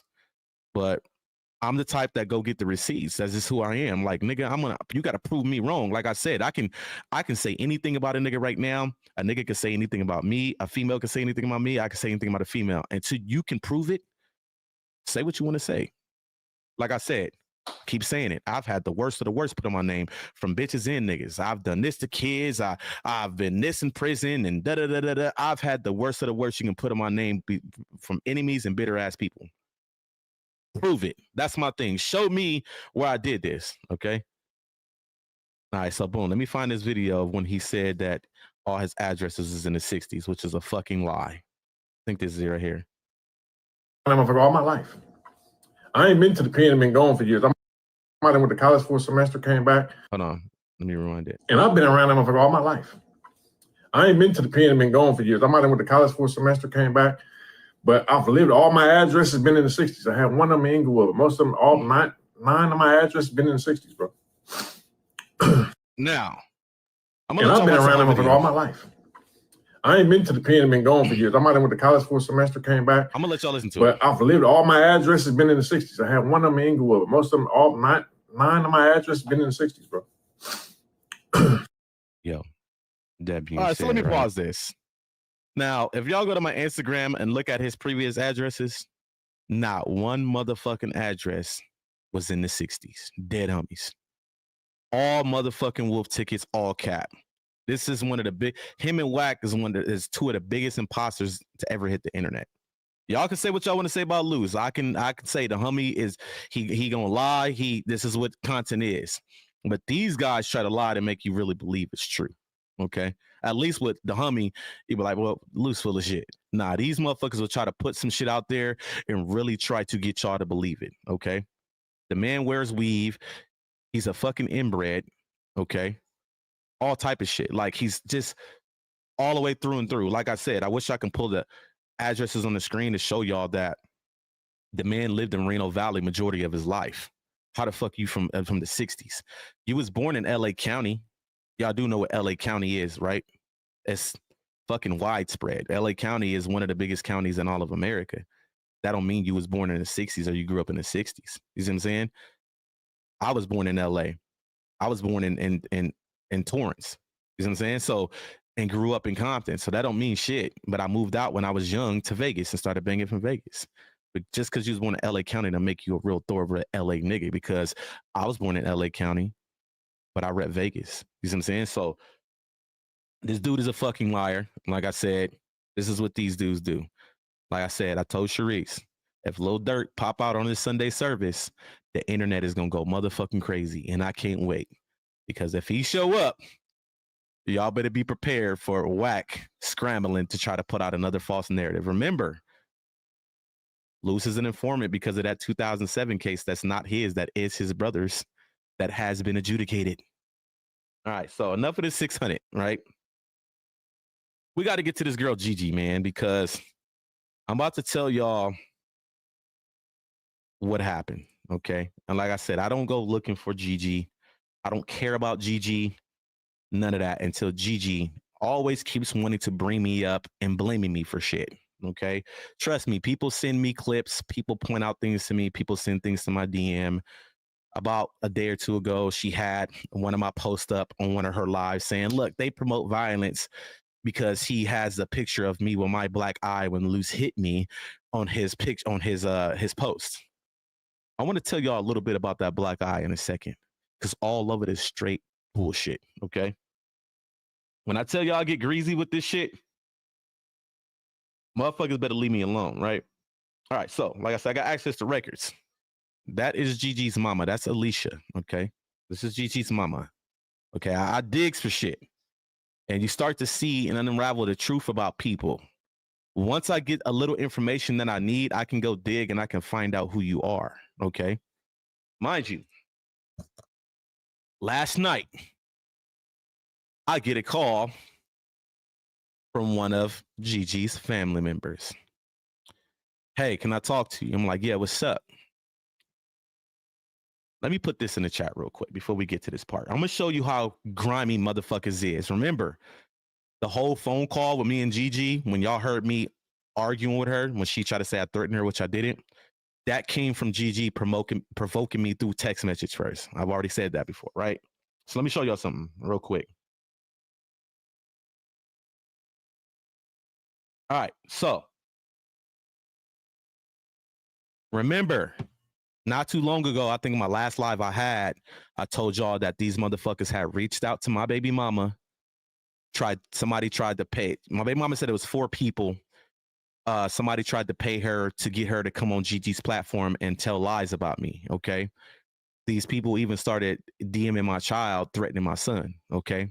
I think anybody that was here my last live heard me speak on it.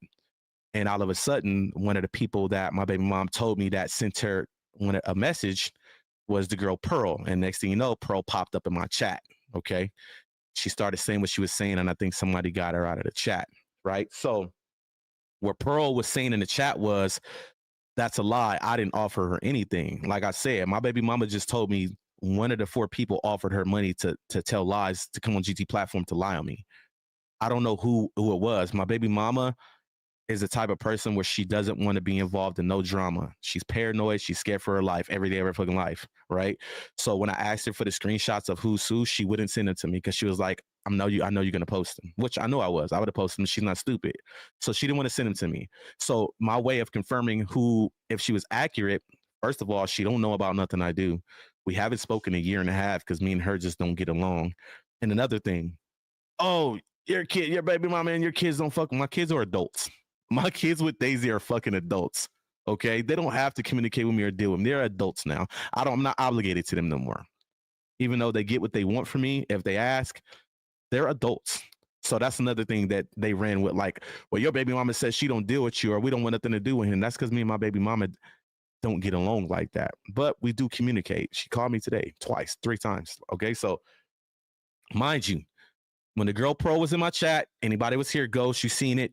She popped up in my chat. Well, she probably was lurking when I started talking about it. And she got that's a lie.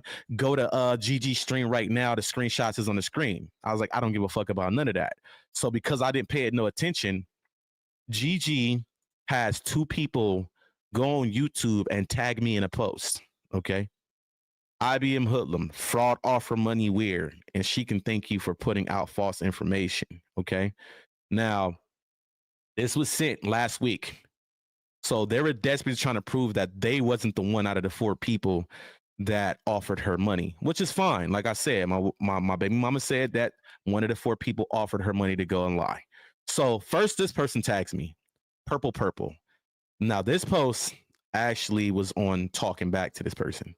And part of the conversation, if I have the notifications up, I told this person in the sense of, he said something about Gigi. I said, tell Gigi she need to chill before I have a chit chat with Miss Alicia. Okay. Miss Alicia is her mama. All I said, hold on. Let me see if I can find it. Like I said, I like to prove my motherfucking point, bro. I will show y'all. And I'm going to show you how devious and how manipulative and lying the bitch Gigi is. And that motherfucking community over there just runs with whatever she does. And they don't know this bitch is a conniving bitch behind closed doors. Okay. Let me find it.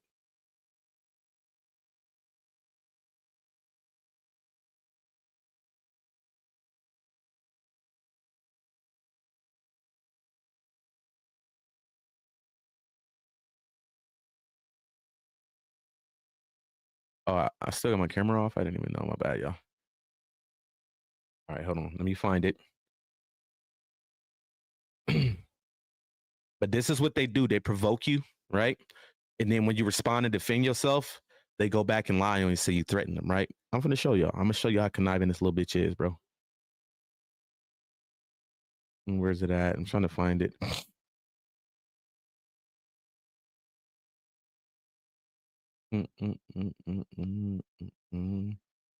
Find it. Or did they remove the post? Hold on. Let me try to find it. 7 days ago. Oh, right here. No, that's Pearl. That's when she tagged me in her post. The girl Pearl, right? And let me see if the one that I actually commented on. All right, right here. All right. So boom. The post is still here. Right? So when she says what she says in the caption, look what I wrote. She told me someone offered her money so I can give a fuck about your screenshot. You really thought my baby mamas didn't fuck with me, and she called me and let me know everything. So what the fuck she got to lie for? Pearl wasn't the only one who wrote her. Okay? Who wrote her? Dead homies. All y'all dead to me. This is what I tell this person.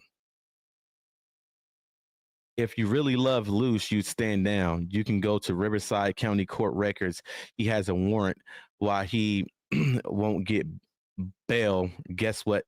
He beat Gigi, pled guilty. if Gigi goes to court and says, yeah, Luce friend is harassing me on a daily basis, do you really believe you're helping him? Like, I'm helping you out. Stay out of it. Let that man fight his case in peace. He don't need no extra bullshit. You're helping ignite. Now let me go back a couple sentences. Right here. Right? If what she says, Gigi goes to court and says, yeah, Luce friend is harassing me. Who tagged? Hold on. Who the fuck tagged who in the post? Can anybody answer that question? These motherfuckers is crazy, bro. You're tagging me and then saying I'm harassing somebody?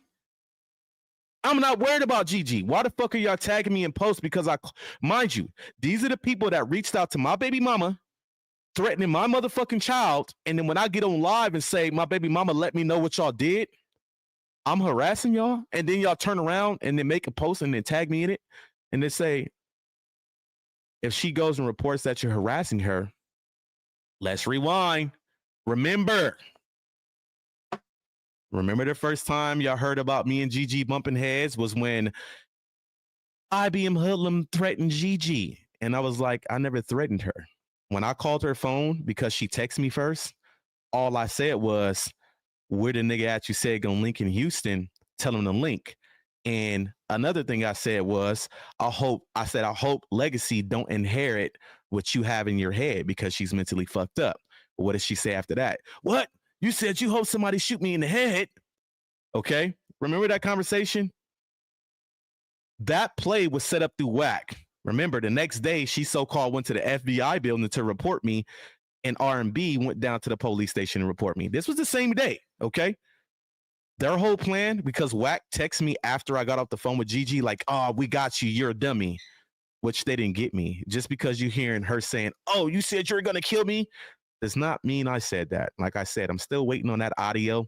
Remember, there was a dude that came on my chat like, oh, I can show you where you said it. And he sends me the live. No, send me the audio where you heard me threatening her. You can't do it, right? So boom, right? Remember, the whole play with that was, if you guys know how restraining orders work, say if you got a restraining order on your girlfriend, right? Anybody that's a friend of your girlfriend or a family member starts harassing you, your girlfriend can get violated in her restraining order for it. So their play was, let's get him recorded, try to get him recorded threatening you so we can report Luce and get him violated on a restraining order because this is his friend. That was the play. Okay? But where they fuck up at is, there is no audio of me threatening her because nobody can sit here and tell me they heard me threatening her. Not yet. Nobody has ever said that. They just said, oh, you threatened her? Okay, well, send me the part where I threatened her.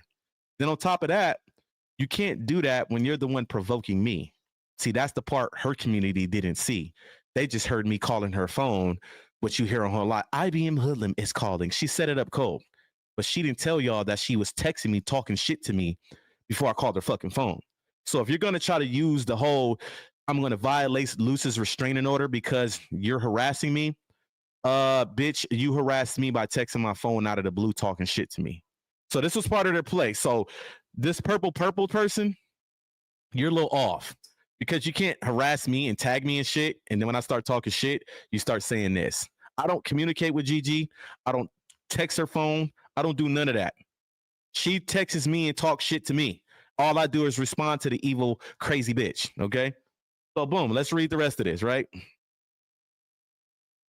Y'all plotting to play. I said, y'all plotting to pay another motherfucker as we speak. I bet.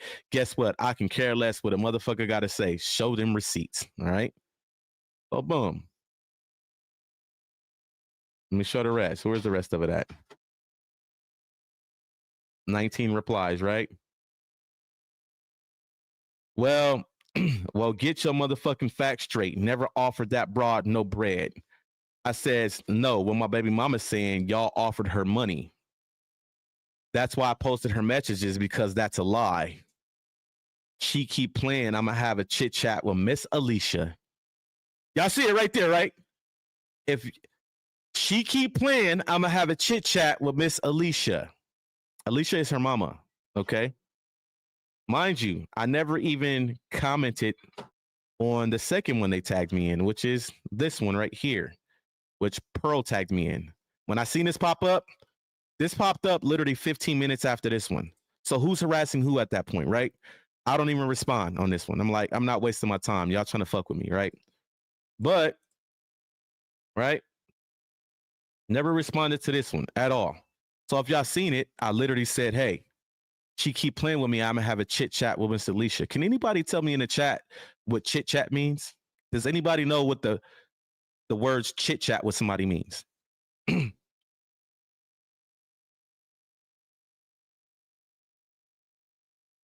Exactly, Tone. Just dumb. Y'all got screenshots of y'all harassing my motherfucking people and y'all tagging me and shit. Right, Ghost. So chit chat means you're going to talk to somebody, right? So y'all seen it yourself. I'm going to have a chit chat with Alicia. So let me rewind to last night. Doing my norm. You know, I'm a deadbeat father, but I got a house full of... If you guys don't know, you know, they called me a deadbeat father because my baby mama said that they don't deal with me.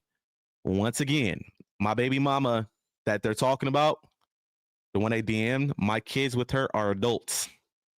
Okay? I have 3 adult children that stay in Las Vegas. Take a wild guess where every one of my children that are non-adults live. Let's see if somebody's smart in the chat. I got 7 kids. 3 of them are adults. There's 3 of them that are minors. Take a wild guess. I mean, 4 of them that are minors. Take a wild guess where those 4 minors live. Since I'm a deadbeat, anybody want to take a wild guess in the chat where those 4 minors currently reside? In Texas. With who, Ghost? Where are those 4 minors at right now? With they motherfucking dad. But I'm a deadbeat. Okay? Crazy, right? Crazy as fuck, right? But anyways, right? So back to what I was saying. I get a phone call last night from her family. And this phone call, if her little motherfucking minions is lurking, the bitch know I'm telling the truth. Because I didn't even know who was who until last night.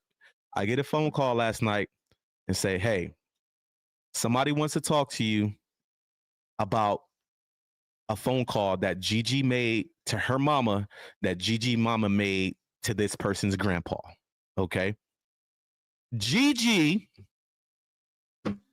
has told their grandpa, that IBM Hoodlum threatened her mama in a post on YouTube. But mind you, I'm not lying. I will call these people right now and they will tell you they motherfucking self.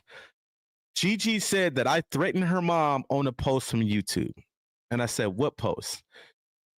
They said that Gigi only sent her one part of the post and said that it was your post, which was the part y'all seen when I said I'll have a chit chat with Alicia. They only sent them that part of the screenshot, okay? Because that part of the screenshot doesn't show who made the post.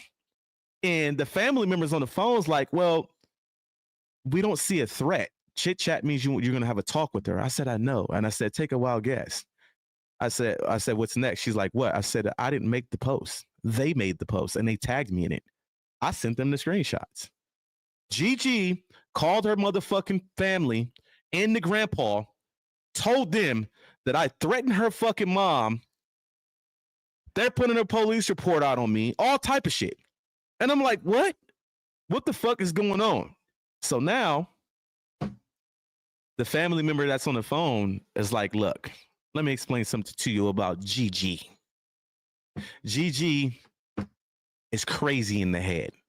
The shit you see her doing, she has been doing for a long time. I don't give a fuck if y'all believe me or not. I don't really give 2 fucks. But you want to know what this family member told me? They said, you know that infamous picture that Gigi got going around with that black eye that she said Luce Cannon did to her? Luce Cannon didn't do that to her. I didn't know this. The family member tells me that Gigi has seizures. She said Gigi had a seizure one day and Gigi fell out and hit her eye, and that's how she got the black eye. And when her and Luce Cannon got into it, she called the police and blamed Luce Cannon for the black eye. Whoa. Can anybody in the chat tell Bobby and Hoodlum right now the vibes I've been telling people that I get from Gigi, the bitch from the movie? Hold on. Matter of fact, I even made a fucking thumbnail after it, bro. Where's that? Where's the motherfucking thumbnail? Right here. Hold on. Where's that? No, it's a video. Right here. Anybody know the name of this movie right here with Martin Lawrence? And he was dealing with the crazy bitch that was harming herself and blaming him for it. And he went to jail and everything for it. I've been saying this who this bitch remind me of. And guess what her family confirmed on the phone to me yesterday? That's exactly what she does. And that's exactly what's going on. They told me that they used to get phone calls at 2, 3 in the morning from Cannon saying, can y'all please come over here because she has put her hands on me. She has done this to me and she's done that to me. The family told me they used to have to go to their house. I think they lived in Corona or Carson. I can't remember the name, which city it was in Cali. All the way to their house to stop her from abusing Cannon. So now everything that I'm hearing from the family, a lot of this shit y'all hearing that she said Cannon was doing to her is what they're saying that she was doing to Cannon. They was like, Hoodlum, do you think she was driving all those fancy cars, living in a big house and all of that, and she didn't have no job? It was like when Cannon met her, she was a stripper and she stopped stripping because Cannon took her in. She had no money. So who the fuck you think was paying for everything? All the whole Cannon didn't have this and it was all mine, all motherfucking bullshit. I am trying my best as we speak to try to get this person on my platform so y'all can hear who Gigi really is. And I've already been noticed it. Like the bitch is mentally fucked up. It's common sense. Look what she does on her platform. She's obsessed with a man. She's bitter about the fucking new wife. It's typical behavior. I've been through it before. Okay. Yes, Gigi was a stripper. Cannon met her stripping. Oh, I wonder if she told y'all about that. It says that's being a father to his kids. You dig with y'all stupid ass. Right. Like, come on, man. Right. A lot of people don't know whenever somebody is mentally fucked up, you can take advantage of them. They become real gullible. You want to know what this person told me yesterday on the phone as well? I'm glad y'all said that. It seemed like Wack is taking advantage of her to do his dirty work. So when she finally gets caught up in what she's doing, it don't look bad on him because it's not on his platform. If you notice, everything she is doing on Luce, he has not put it on his platform. It's because when everything comes to light, it's not going to be on his shit. He don't have no receipts over there to say you're wrong. Okay, but yes, Gigi was a stripper. That's how Cannon met her. Okay, the black eye came from her having a seizure. She fell out, hit her eye, and then called the police when her and Cannon got into it and blamed him for it. Yes, there's a more shit that this family member was telling me. And if any of her fucking minions is in the chat right now, why don't y'all call her and ask her about the white lady? The family member said there was a point in time, I don't know if y'all ever heard Gigi over there praise her mom, Alicia. Oh, my mom's on my side. Oh, her family exposed her. They said not too long ago, Gigi was disowning her mom. Gigi fell under some white lady that lived up north. Some random white lady that they didn't know that lived up north. And she was claiming that as her mom and told her biological mom, fuck you. I don't know you. I'm disowning you. I'm not making this shit up. Okay? All this shit was told to me last night on a phone call. Oh, there's a lot more to Gigi. Y'all just don't know. And I don't want to give it all away. Okay? I don't want to give it all away. But I'm going to try my best to get this family member on this platform so they can tell y'all who the real Gigi is. Oh, if y'all don't know, I called her daddy today. Her daddy name is Randall. You want to know what Randall told me on the phone today?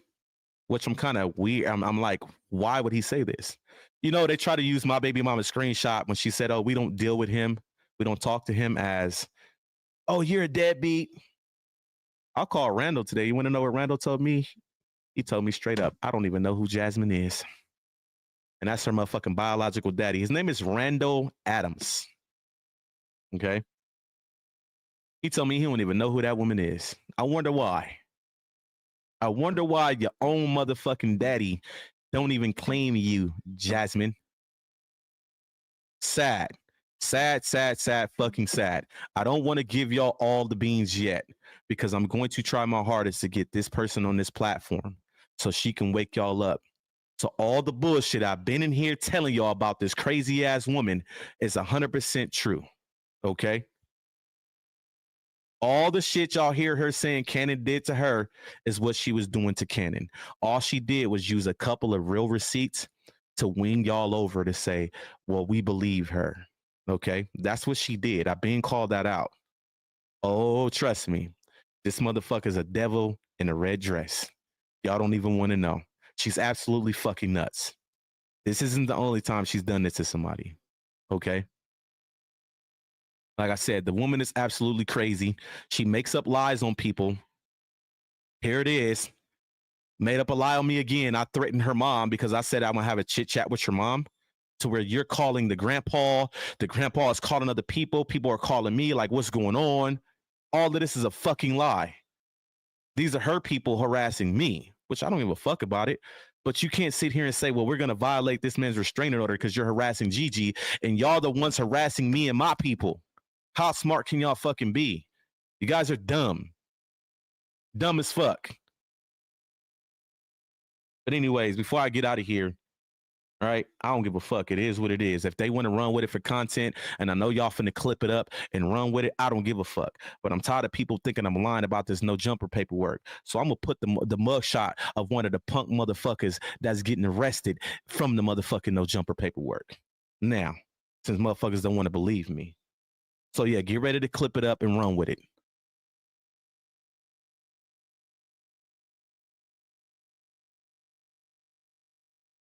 And y'all should already know who it is because I'm only going to put his mugshot out there because it's fuck him. He dead to me.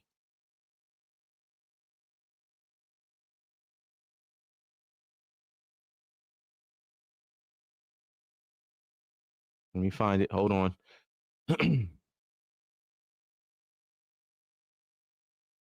So yeah, get ready to clip it up. I know this y'all finna go crazy with it on YouTube. I don't give a fuck. But ain't a motherfucker finna call me a liar. Gizzy, that's exactly who it is. Fuck that nigga. I'm gonna run content on him too soon. So y'all get ready. Like I said, I got remember I was telling y'all the story he told Wack about me. I'm the one not allowed to my hood because I got caught doing rainbow shit and all that. Remember I kept saying that that's his story? Oh, I'm gonna let his baby mama tell y'all herself in the audio I got. Dig that though.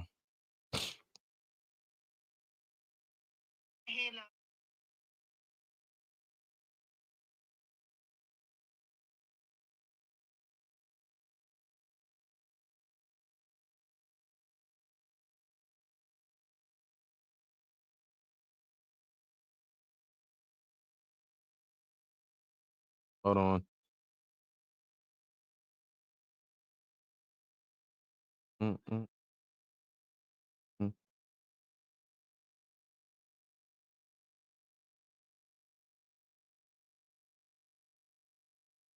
All right, boom. Hold on, Mary. I'm gonna listen to the rest of that real quick. Since motherfuckers think I'm lying, what that say right there? What that say right there? Give me my motherfucking respect. I don't need to lie to y'all. There's one of the mugshots from the paperwork right there. Cal State photo, Cal photo. This is from the no jumper paperwork. Huh? Y'all want to call me a liar now? Y'all want to act like I have not seen this fucking paperwork? I keep telling y'all, Wack and Adam 22 for some reason, right, are in the paperwork as non-cooperating.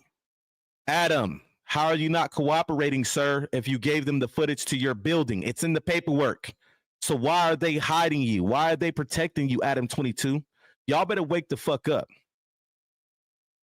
The two people that met up together when Wack was up there begging for his job and pointing out people in that fucking surveillance footage are the so-called two people who are just walking away from this issue. And everybody's like, well, Adam didn't do nothing. But guess what Adam is in trouble for? A lawsuit. Guess what he's running from? A lawsuit. No jumper already going broke. Guess what Wack's doing? He's trying to unattach himself from him orchestrating this shit. The same two motherfuckers that and Gloss is in the chat right now, dead homies, Gloss will tell you. Not even an hour after we got off the phone, mind you, I will say it over again. I'm on the phone with Luce. He like, Adam calling, mute your phone. He merges me in. Adam 22 told him on that phone call that Wack was just up there begging for his motherfucking job. Adam said, I showed him the surveillance footage. The way Adam tried to put it, though, because you got to understand how this works. Any nigga.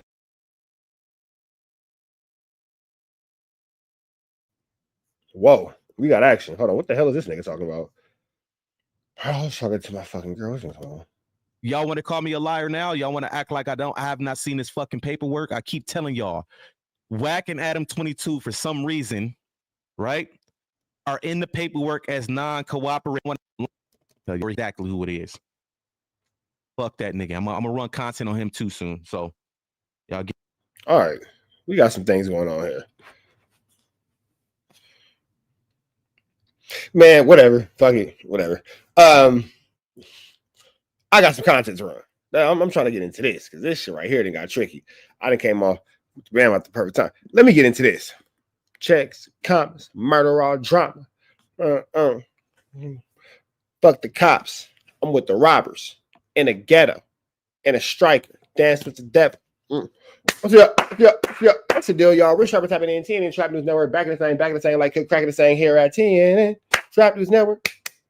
Good news you can use. Good knowledge you ain't finna get nobody's college, big dog. Hit the like, hit the comment, hit the get subscribe button for what we got going on here at TNN Trap News Network. This is explosive. This is explosive. This is explosive. Like a Dr. Dre song. You feel me? You feel me, man? IBM Hoodlum said that he has just dropped the receipts. You feel me? The receipts, as Gigi would say, about Adam 22 and Wack 100 involving the no jumper fight and what's really going on with that case. Somebody's a witness, somebody's a non-cooperating witness. IBM Hoodlum said he putting it all on blast. He said he making everybody uncomfortable, man. So let's get into this content without further ado or don'ts. Let's get into it. Let's go. Get ready. Like I said, I got remember I was telling y'all the story he told Wack about me.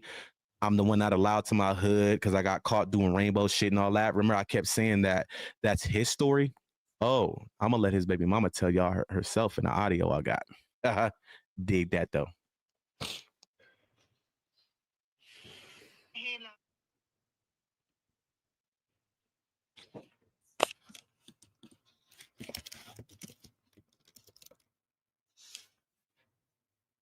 Is he frozen or am I tripping?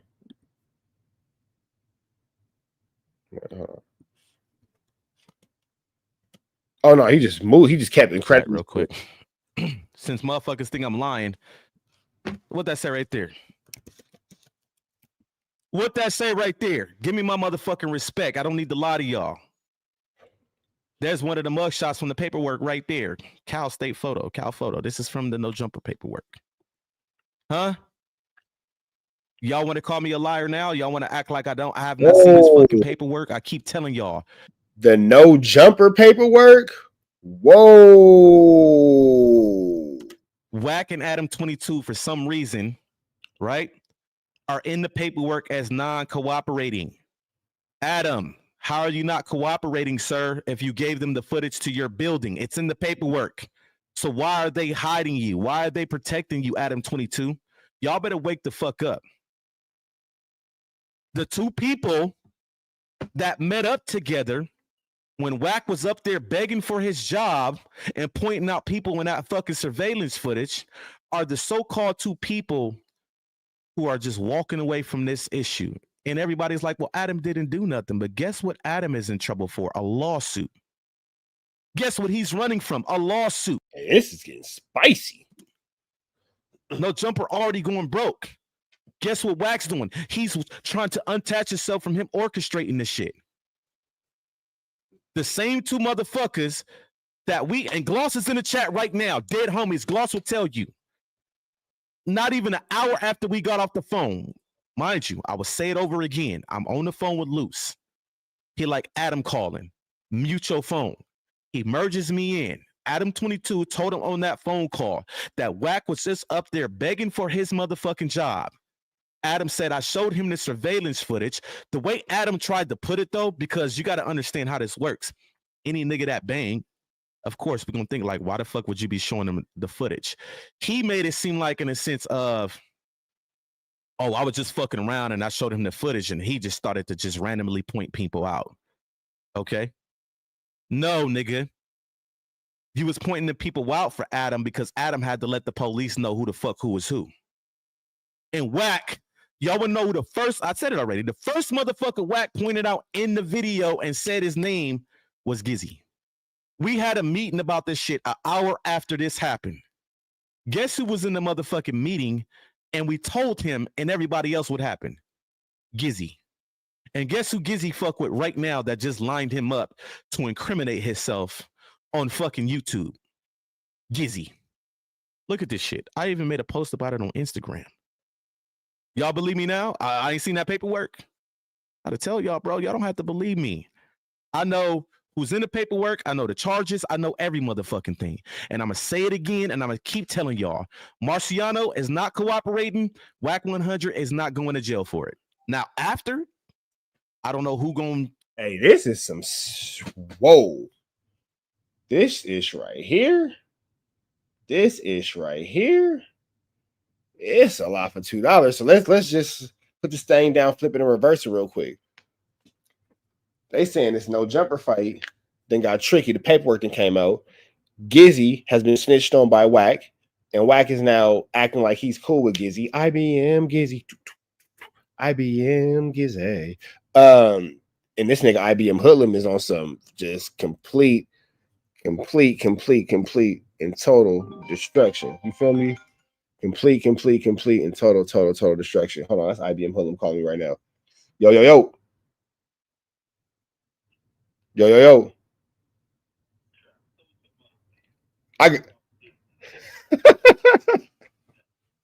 I got you. Hold on. I'm on a live right now. Hold on.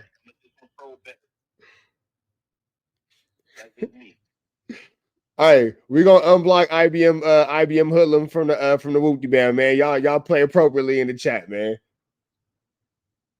If he gonna troll me, I'm gonna troll back. That's just me. Hey, look, man, we look, man, we on something bigger right now, man. You over here putting in this good work, bro. We trying to stay focused on the mission. Oh yeah, man. What it is. Fuck all them niggas. All them niggas dead to me on my kids, bro. Once my motherfucking child was implemented through Gizzy Mark ass, it's up with any one of them bitch ass niggas. All them niggas can die. They can die slow, bro. And I'm just being honest with you. So let me fuck what nobody gotta say. Nobody should have said nobody at my children, bro.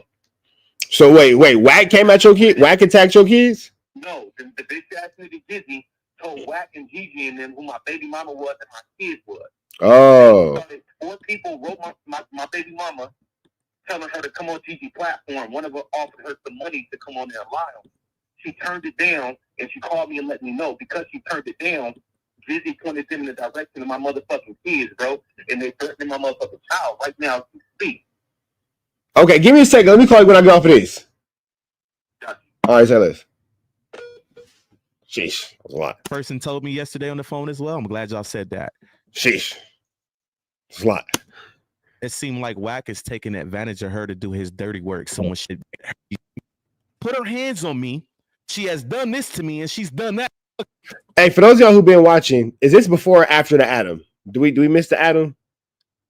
That just threw me off. I hit the wrong button. That just threw me off. Hold on. Oh, it was a picture of old boy. Hold on. We gotta find a picture of old boy. Picture of old boy can help us. The picture of old boy can help us. Let me see. It was after the Sunday service. Focus, chat. Focus. We got to figure out where we was at, man. We got to focus, man. We got to focus. We was focusing up, man. So we was past all this. We was past the Lovejoy family tree. We was past all that. Y'all too busy arguing in the chat, man. Y'all supposed to be able to help me keep my place, man. I'm hitting the hell out of that button. You see that computer vibrating? Pause. No Diddy.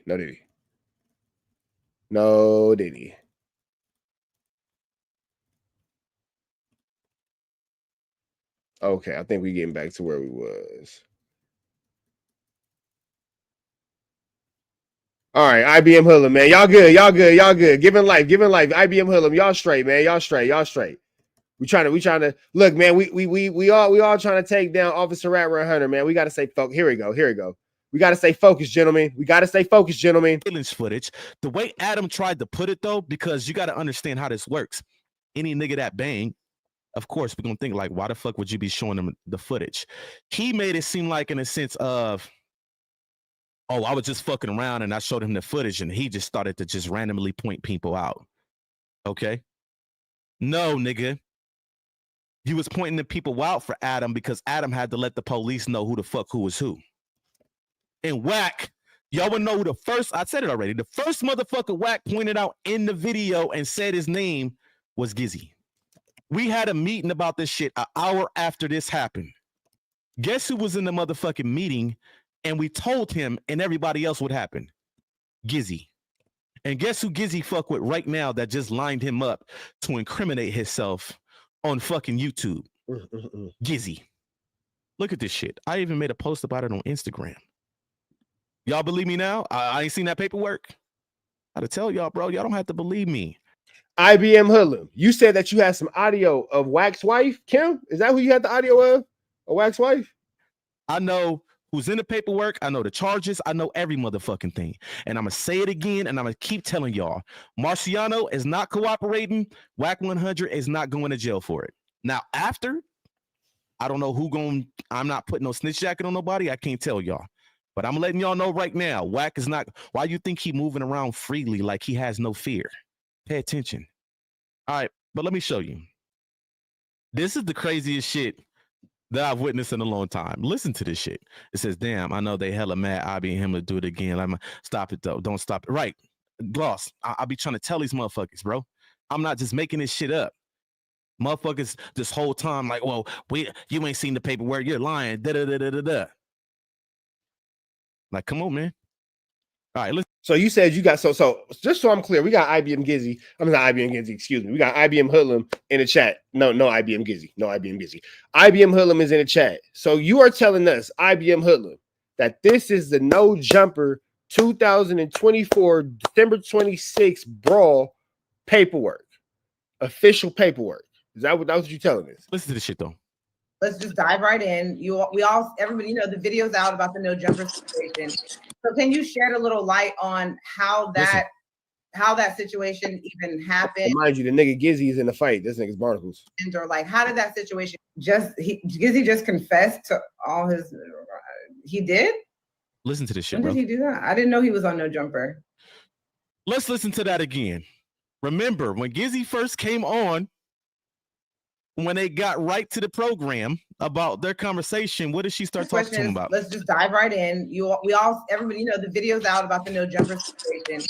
So can you? All right. So right then and there, she's talking to him about the No Jumper situation that she knows he was involved in. Remember, a month ago on the account that Gigi had before this. Remember, if you guys don't know, Gigi had two YouTubes. Well, I had a YouTube account before the one she has now. The other one got snatched by YouTube because she decided to put Sharice Mills' naked pictures on there, which was a Wack 100 play.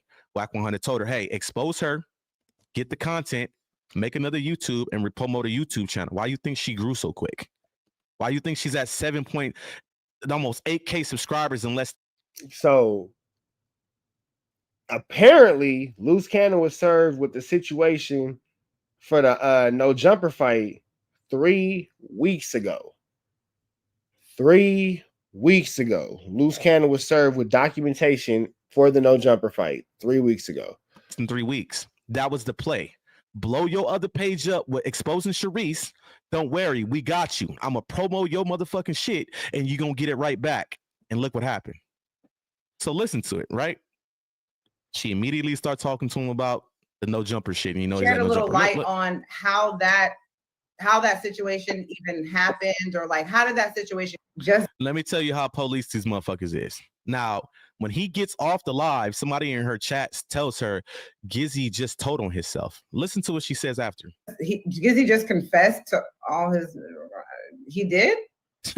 When did he do that? I didn't know he was. I didn't know. Was on No Jumper. I didn't know he was on No Jumper. When did he do that? Whole motherfucking game. This bitch on her first YouTube channel was over there telling on Gizzy. She was telling on everybody in the No Jumper video. She's the one that named all of them and said she contacted the police and told on all of them.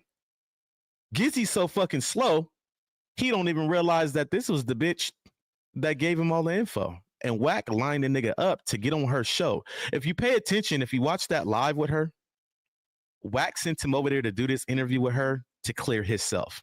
Because if you notice the question she was asking him, well, it was like, well, did you know it was going to happen? Did anybody tell you this was going to happen? So as he's saying, no, nobody texted me, nobody told me this, it clears Wack. Man, this is barnacles, bro. This is barnacles. This is barnacles. This is barnacles. This is barnacles. This is barnacles. This is barnacles, man. But we up out here to the next one. Red dots to the left. You know the rest. It's free Avenue Angel Suites free. We gone. What the hell?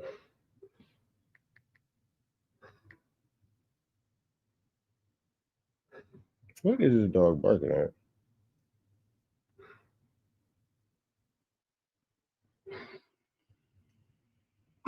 She got crazy.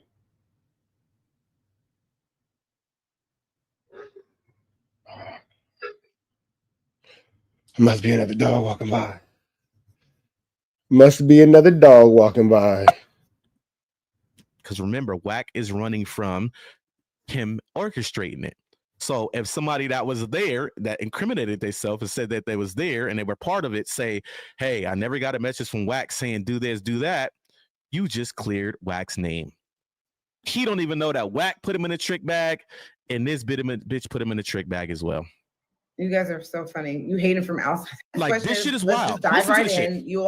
Everybody, the video's out about the no jumper situation. So can you shed a little light on how that situation even happened, or like how did that situation Gizzy just confessed to all his? He did? Y'all listen to this shit, right? When did he do that? I didn't know he was on no jumper. When did he do that? Bitch, when did he do that? You interrogated him the whole time. So what did you do? And how did you feel? All of this shit. And he's answering it. Like, what the fuck? When I tell you these some cold-hearted motherfuckers, bro, they do people wrong. They fucking fuck motherfuckers over. And he was dumb enough to get on the motherfucking show and do it. But like I said, once again, don't ever call me a fucking liar, because I don't need to lie. I'm not the liar in this situation. Y'all said I didn't have the paperwork. Oh, Gloss will tell you I seen the paperwork. And one person that can vouch that knows I seen that paperwork is IBM Gloss, dead homies. And like I said, I can tell you detail. Matter of fact, let me give you a little detail about this cat right here. Y'all seen how goofy he was, right? No. Y'all seen how goofy he was, right? To get on the live with Gigi and incriminate himself. She's on there fucking playing Detective Gigi. He's answering all the questions, put himself at the scene. He even said he did this and did that. He incriminated himself the whole time to where somebody in her fucking chat said he just confessed to everything. So everything that the detectives are, when they bring him in, and everything that they're going to sit him down and talk to him about, they don't even need to talk to him about it anymore, because he already answered that on her fucking live. Dummy. This is the dummy of the year. And let me explain to you why he's the dummy of the year and wonder why he's in this mug. Gizzy is the one that took Jay Reed's wallet. It's in the paperwork. Can't say I'm snitching. They already got it down. I'm not telling. It's already there. He took Jay Reed's wallet. He took a debit card or credit card out of the wallet, went to a liquor store, and bought a bottle off the man's motherfucking debit card. It's in the paperwork. Now, you mean to tell me you got to be that motherfucking dumb? Because every time you swipe a debit or a credit card, take a wild guess what's looking right at you. Take a wild motherfucking guess what's looking right at you every time you use a motherfucking bank card or a debit card or a credit card. What is there? Come on, man. Dummy of the motherfucking year. Dummy through and through. And this is the guy that went and said that I'm not allowed back in my hood. Last time he was in the hood, one of my homies from my neighborhood marked him out. Shout out Beat Up. Okay. And I wasn't allowed in my hood because I got caught doing some rainbow things. Well, I've been said it. And I'm going to keep saying it over and over. The story he told Wack about me is actually his life, not mine. When I run the content next time on him, I'm going to let y'all hear it for yourself. All right. But anyways, make sure you guys like, share, and subscribe. And like I said, this shit is probably going to be floating all over YouTube. I didn't want to do it, but I'm tired of being called a liar. You didn't see the paperwork. Wack is getting arrested. No, he's not. They ain't even watching. They ain't even worried about Wack or Adam 22. I wonder why. Can anybody in the chat answer this question before I get out of here? Who's typically the person that's involved in the case that they always give leniency to? Can anybody answer that question real quick before I get out of here? Who's the one that always gets leniency that's involved in the case? Hold on. Who's that person?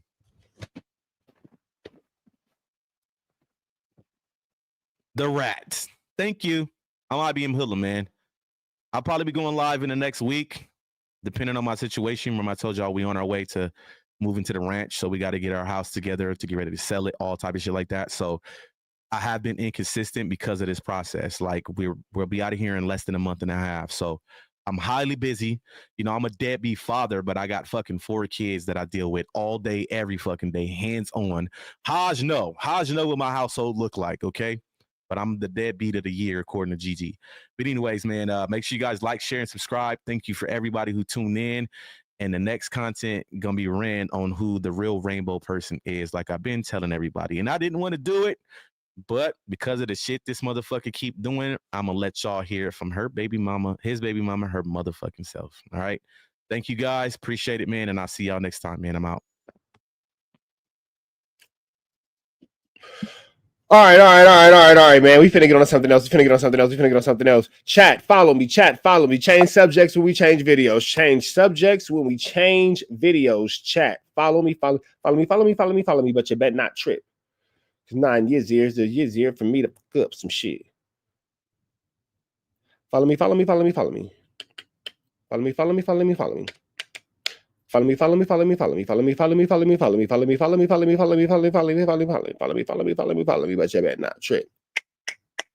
you better not trip. Where is it?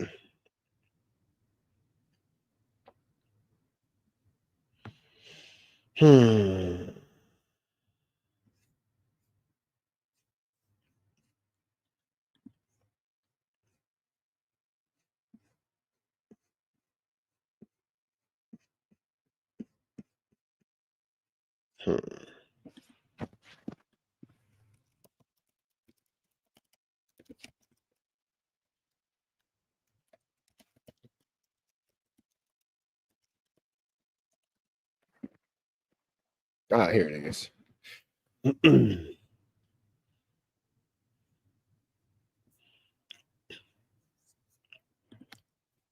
From the broad daylight scuffle that silenced.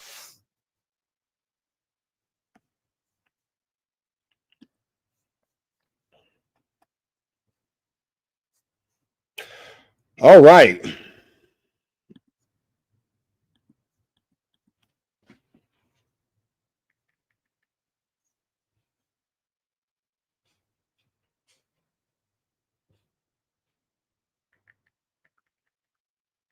What's the deal, y'all? We're Sharper tapping in TNN Trap News Network. Back in the same, like cook cracking the same here at TNN Trap News Network. Good news you can use. Good knowledge, though. You ain't finna get nobody's collegito. Big dog, tap in with the tap in. When you tap in with that tap in, man, it's more than TNN. It's that TNN Trap News Network. It's that news you can use. That knowledge you ain't finna get nobody's college, man. If you want to be a Trap News Network live correspondent, 6, go home. Can hear you, dog. You want to be a Trap News Network live correspondent? Tap in with us, everything we got going on here at TNN Trap News Network. It's that news you can use. That knowledge you ain't finna get nobody's college, big dog. We finna slide into this without no further ado or don'ts, man. We finna jump into this rap daily. Let's get into this content without further ado or don'ts, man. We finna slide into this. Let's go. Most influential figures in Los Angeles. He's a former leader of the Rolling 60s neighborhood Crips who transitioned into the music industry as an executive and manager. Most notably, he managed Nipsey Hussle early in his career. In March 2025, Big U got hit with a 43-count federal indictment, accused of running a mafia-like enterprise with charges including murder, racketeering, extortion, and fraud. The feds claim he was using his charity, Developing Options, as a front for criminal activities. Tremaine Luce Cannon Williams is a 30-year-old music producer and rapper from South Central Los Angeles who worked closely with Nipsey Hussle back in the day, producing tracks like Bringin' California Back. Following Nipsey's tragic murder in 2019, Luce Cannon transitioned from behind the boards to stepping. It's crazy that people actually believe Luce Cannon's lies, and this guy actually thinks Luce Cannon is everybody who he lies about being. Into the booth himself. He got scooped up in the same federal RICO case as Big U in March 2025. And then there's Z here Brick Baby Mitchell, a rapper and No Jumper podcast host also affiliated with the Rolling 60s. He grew up in the same Crenshaw and Slauson area as Nipsey and has connections to artists like Kid Ink and Casey Veggies. Unlike the other two, Brick Baby was arrested for being a felon in possession of a firearm rather than the RICO charges, but he's locked up with them regardless. Now, initially, when word of the jail fight started circulating, many assumed that it was beef between these three homies. But according to a YouTube video breaking down the incident, that wasn't the case at all. The situation was actually them against us, meaning Luce Cannon, Brick Baby, and Big U were actually fighting together against another group in the yard. Reports mentioned that this is absolutely barnacles. Barnacles. This is like the most barnacles thing that we are about to hear in a long time. I'm gonna start off by saying this: the thoughts and opinions of this video are not the thoughts and opinions of us here at TNN Trap News Network News Cues. Now, just can't get nobody's college. Let's get back into it. That despite their personal differences, when it came down to it, these three put aside their beefs to stand united against what appears to have been members of a rival gang, most likely Bloods. It was more of a other side against them situation. Oh man, really? Crazy. This is particularly interesting because there's been mad tension between these three individuals, especially between Luce Cannon and Big UC. Luce Cannon had previously made some explosive allegations against Big U, claiming that Big U had foreknowledge of Nipsey Hussle's murder before it happened. In a January 2024 interview on the No Jumper podcast hosted by Adam22 and Wack 100, Luce Cannon dropped a bombshell. He alleged that Big U called him saying Nipsey had been killed before the murder actually occurred. So he FaceTimed me and stuff like that. He was like, Nipsey just got killed. I'm like, sick, so I didn't hear that. So I hang up with him. I called Nipsey and I'm like, Nipsey, what's up? He was like, oh, what's up with it? Nipsey answered. Nipsey answered. He answered the phone. According to Cannon, he then contacted Nipsey, who was still alive at the time, only to learn of Nipsey's death approximately 30 minutes later. 30 minutes later, the homies blowing me up like they just killed Nipsey. This led Cannon to suggest that he might have been able to prevent the tragedy if Big U had been more forthcoming, implying Big U's possible complicity in Hussle's death. I probably could have stopped it, was what Cannon and I could have stopped the World Trade Center had I been on that flight that day. Okay, Luce Cannon. Reportedly said, reflecting his belief that Big U's alleged foreknowledge could have altered the outcome. Cannon went even further, claiming that Big U and Hussle had a strained relationship, mentioning a physical altercation that resulted in Nipsey's brother, Black Sam, being arrested for discharging a firearm. According to Cannon, this incident was linked to a diss track Hussle made about Big U, highlighting their deteriorating relationship. Big U didn't take these accusations lightly. He sent a cease and desist letter to No Jumper in March 2024, denying the claims and seeking to halt their spread. Adding another layer to this complex narrative, Cannon's twin brother, Jermaine Williams, appeared on the Streets and Scholars podcast in 2024, asserting that the alleged phone call from Big U never occurred. He accused his brother of lying about multiple aspects of his life, including his marriage and music credits. Luce Cannon lied so much about his life, he lied that his twin brother was older than him. Significant doubt on Cannon's credibility. So as you can see, there's been some serious bad blood between Luce Cannon and Big U. But when it came down to it in the jail yard, they put aside their differences and stood together. One of the most shocking revelations about the fight is that it wasn't just a one and done situation. According to the YouTube video, the altercation started in the courtyard, but then continued even after the participants were put in solitary confinement, known as the hole in prison lingo. But that don't even make sense because we've been hearing Brick Baby and Luce Cannon on the phone. So they're probably not in the hole, considering that they keep calling into No Jumper. And like Brick Baby now has a Friday show with Flacco, it seems like. So I can't really see where they're in the hole at. That doesn't really sound like solitary confinement to me. That shows just how deep the animosity ran between the two sides. That's deep right there. I think the Fed set that up because they want them to all be friends or kumbaya. I don't know. I told them, I said, you better shut. I don't care if you fought with you or not. I don't care. The fight reportedly involved 7 individuals on the side of Brick Baby, Luce Cannon, and Big U against 9 opponents on the other side. This wasn't just some push and shove incident. It was a serious physical confrontation that resulted in a total facility lockdown, preventing inmates from accessing the yard. What's particularly wild about this whole situation is that Brick Baby and Luce Cannon were scheduled to have bail hearings shortly after this incident. Getting involved in a prison fight right before a bail hearing is about the dumbest move you could make if you're trying to convince a judge to let you out. It shows a lack of self-control and suggests you might be a danger to the community. Exactly what prosecutors argue when trying to keep defendants locked up. Some sources have speculated that injuries from the fight could actually work in their favor at the bail hearings, potentially showing they were victims rather than instigators. However, there have been no confirmed reports of specific injuries resulting from the altercation. It's important to note that the jail fight between Big U, Luce Cannon, Brick Baby, and the other group is separate from another conflict that occurred between Luce Cannon and Brick Baby themselves. According to reports, there was a dispute between the two within their cell or module, where Luce Cannon allegedly confronted Brick Baby. This led to a temporary separation, but they reported Call him Brick Baby. That's hilarious. Resolved their differences, with Brick Baby moving to a nearby cell temporarily. Reports indicate they are now on good terms. This whole situation highlights the complex dynamics at play in the federal detention system, especially when it involves high-profile gang members. The fact that Luce Cannon, Big U, and Brick Baby, despite their personal differences and the serious allegations between them, united against a common enemy, underscores the importance of gang ties and the code that many adhere to behind bars. The rolling 60s Crips and Bloods have a decades-long history of conflict, dating back to the formation of these gangs in the 1970s. Their rivalry has been marked by territorial disputes, competition over drug trade, and matters of gang pride, resulting in countless acts of violence over the years. In jail and prison environments, these gang affiliations often become even more important, as inmates rely on their gang connections for protection and support. The fact that Big U, as a former leader of the Rolling 60s, along with other Crips-affiliated individuals like Luce Cannon and Brick Baby, would band together against Bloods members is consistent with these entrenched rivalries. What makes this situation particularly noteworthy is the personal animosity that exists between these individuals.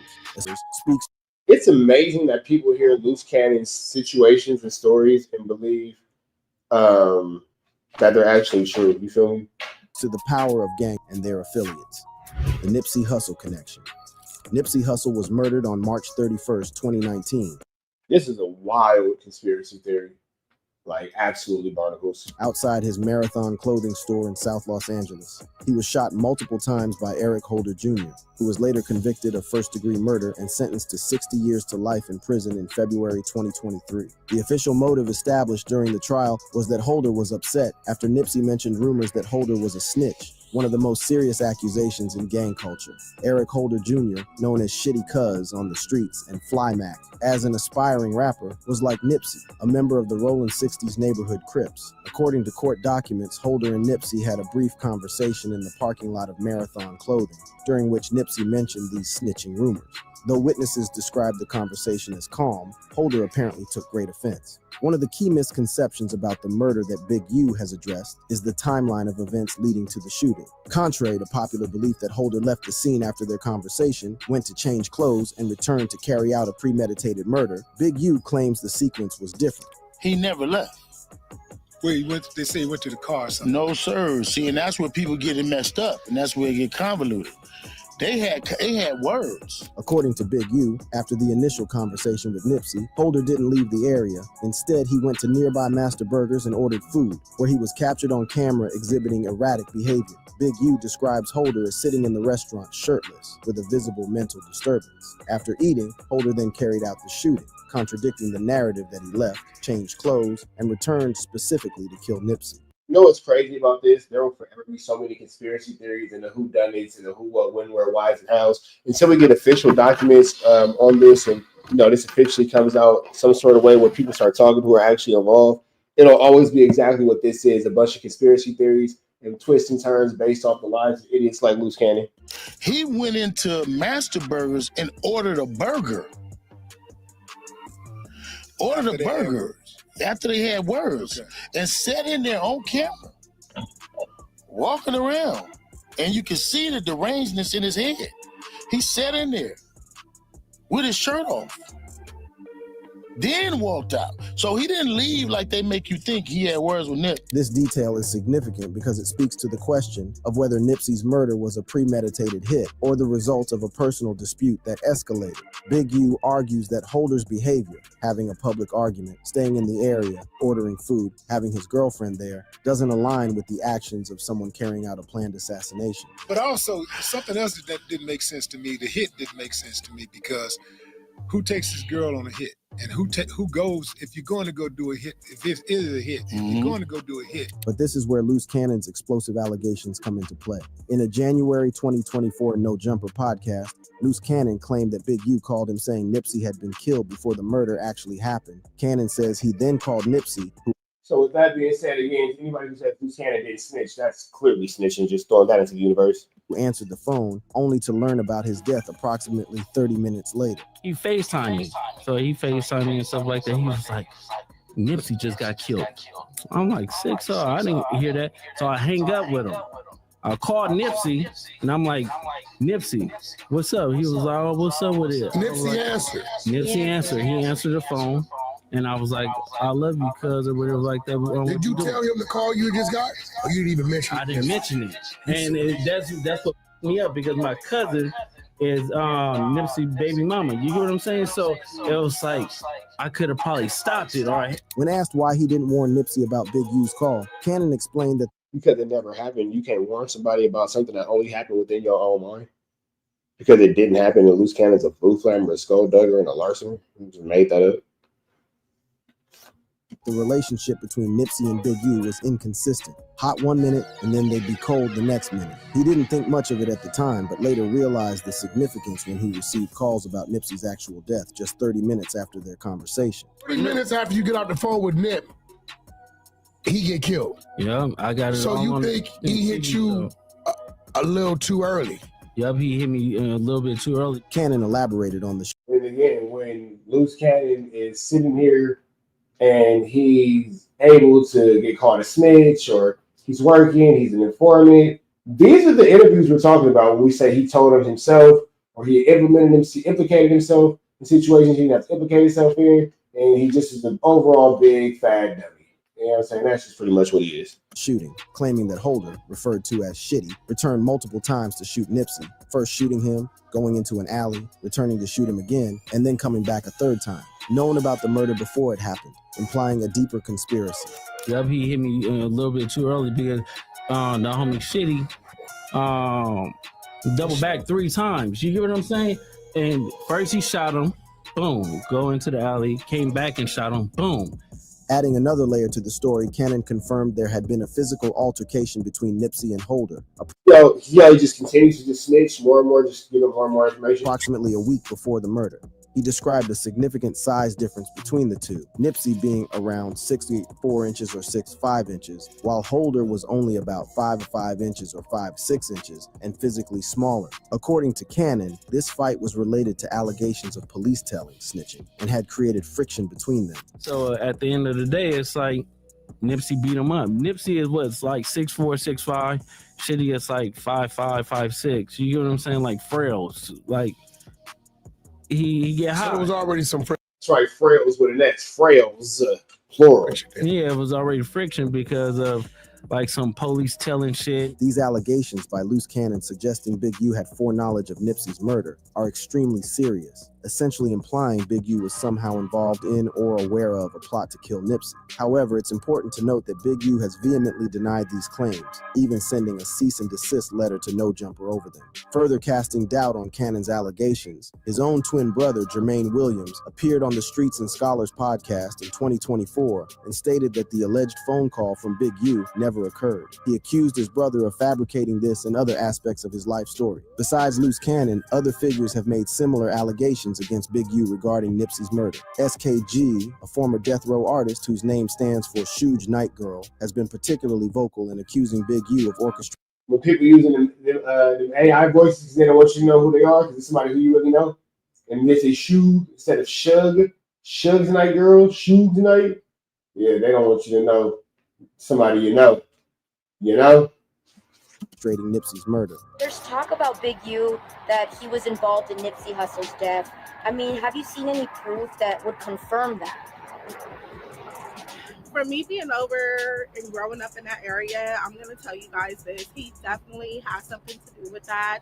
Wow. And justice for Nipsey. In a March 2025 interview with TMZ following Big U's arrest on RICO charges, SKG celebrated his incarceration and accused him of being involved in Nipsey's death. She claimed justice for Nipsey was coming and that people would be shocked when they learned the full story of Big U's alleged role in Nipsey's death. I know that justice is coming for Nipsey, and I think people are going to be shocked once they see everything that really happened and how he played a part in it. SKG alleged that Big U was jealous of Nipsey and that both she and Nipsey had similar negative experiences with him. She shared a personal story of being lured to Nipsey's shop where Big U allegedly assaulted her while she was pregnant, claiming that Nipsey and his friend Fats set her up for this beating. SKG described a history of conflict with Big U, including an incident where he disrupted a business meeting at her workplace after learning she was moving funding for a community project away from his organization. She portrays Big U as a violent, vindictive figure who terrorized her and others in the community. However, it's crucial to note that like Luce Cannon's claims, SKG's allegations remain unproven. Big U has consistently denied any involvement in Nipsey's murder, and Eric Holder has been convicted as the sole perpetrator of the crime. The legal process has not connected Big U to the murder, and these allegations largely exist in the realm of social media, podcasts. Nip was definitely not 6'5", but numbers are hard for Luce Cannon. In public statements rather than in court documents or official investigations. In a 2021 Drink Champs interview, Big U addressed rumors about his involvement in Nipsey's death, stating, "We ain't got no beef, period." He highlighted his close relationship with Hustle, noting they remained in contact until Hustle signed with Atlantic Records. Big U pointed to his appearance in Hustle's Ain't No Rap in As video and his promotion of Victory Lap on social media as evidence contradicting claims of animosity. He criticized those spreading conspiracy theories, especially given Holder's conviction, saying, "How you gonna have that and got a man in jail and be like, oh, it's a conspiracy?" The history between Big U and Nipsey is indeed complex. They had a professional relationship, with Big U signing Nipsey to Unique Music for production and co-managing him with Steve Lobel. Big U's industry connections helped elevate Lobel. Steve Lobel. Nipsey's All Money In brand, from local to global recognition. When Nipsey secured a deal with Atlantic Records for Victory Lap, he reportedly called Big U's incident. They appeared to reconcile by late 2016, as evidenced by Big U's role as road manager for Nipsey's Victory Lap promo tour. Some industry insiders have questioned the terms of Nipsey's contract with Unique Music, particularly a reported 10-year deal with a 50-50 management split between Big U and Steve Lobel. Critics argue that was a crazy deal. That's what we can say. That deal was absolutely bonkers. Stop. What are you doing, bro? Dog doing weird stuff. That deal was absolutely bonkers for sure, and that was definitely a slave deal.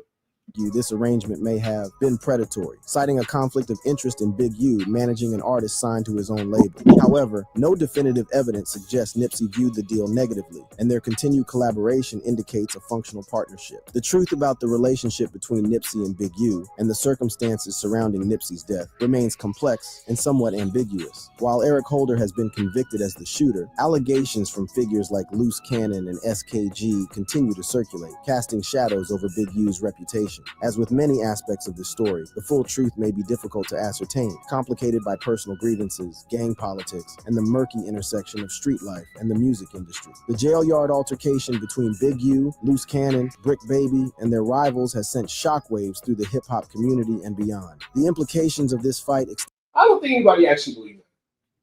And yeah, I clickbaited you so you can watch the video. So what? I don't think anybody actually believes that though. Then far beyond just what happened in that yard. It touches on gang politics, the legacy of Nipsey Hussle, and the future legal battles these men face. The ripple effects and what's next.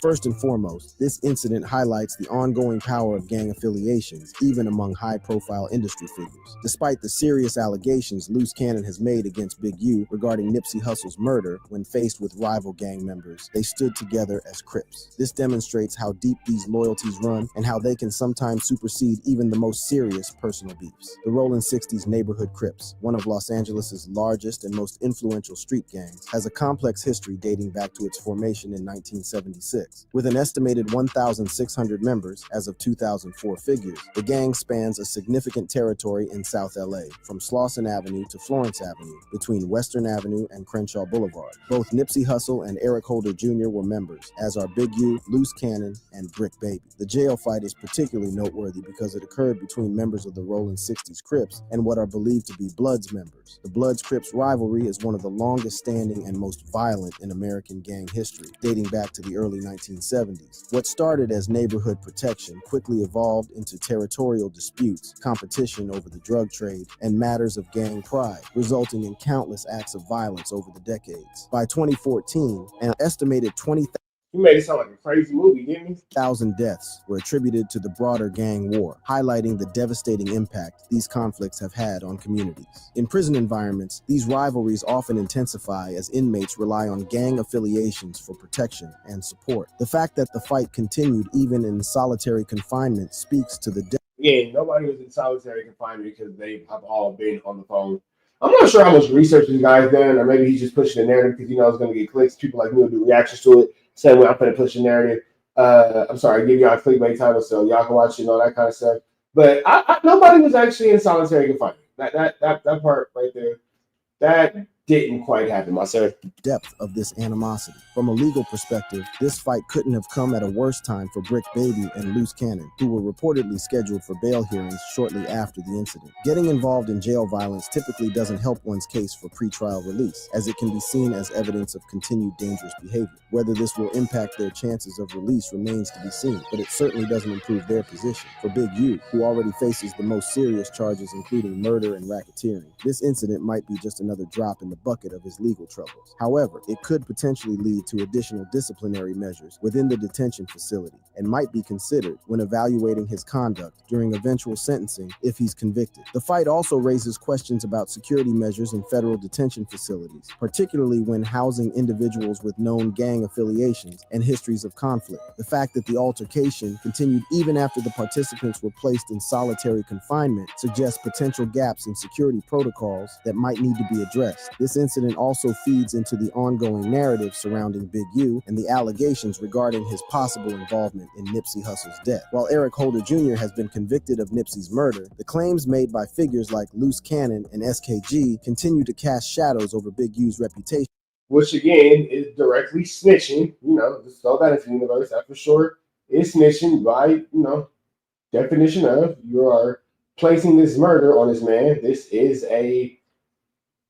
I don't know. I'm not sure what to say. Regardless of whether there's substantive evidence to support them. In his March 2025 arrest video, Big U specifically referenced Wack, Luce Cannon, 600 and this internet stuff as being partially responsible for his legal trouble. That's how you know you're using the AI voice changer. You say Wack. Instead of saying Wack 600, that nigga said Wack. That's that AI glitching on you, big dog. Suggesting that public accusations and online discussions played a role in drawing law enforcement attention. When they raided my houses and my property, they was asking about Wack, Luce Cannon, 600, and this internet stuff. All of y'all five. One particularly contentious relationship in this web of conflicts is between Big U and Wack 100, a prominent music manager known for working with artists like The Game, Blueface. Their feud escalated significantly in March 2025 when Big U accused Wack 100 of assisting federal authorities in building the RICO case against him. In videos posted before surrendering to federal authorities, Big U claimed that Wack 100, sometimes referred to as 600, was an informant who assisted the FBI. Yeah, see, he doesn't know what he's talking about. He said sometimes Wack 100, sometimes referred to as 600. Yeah, he has no idea what he's talking about. Can't take you serious, big dog. Can't take you serious, big dog. You're a vulture to the culture. You are a vulture to the culture. You just said that Wack 100 was known as 600. You are a vulture to the culture, big dog. A vulture to the culture. Even alleging that Wack was actually with the police during raids on his property and had video and footage of it. Wack 100 responded forcefully during a Clubhouse appearance on March 20th, 2025, vehemently denying any involvement, stating, "Got nothing to do with Wack." He refuted claims that he was circulating legal documents or threatening Big U, suggesting other individuals might be responsible and asserting his stance in both street and music industry contexts. They actually describe you as a rival, basically almost somebody that they might be looking to their damn self. So it doesn't look like, but I will say some of what you may have done may have helped with the timing, right? I think you. What's that? I think you tip it off to you. I think that definitely. I did what?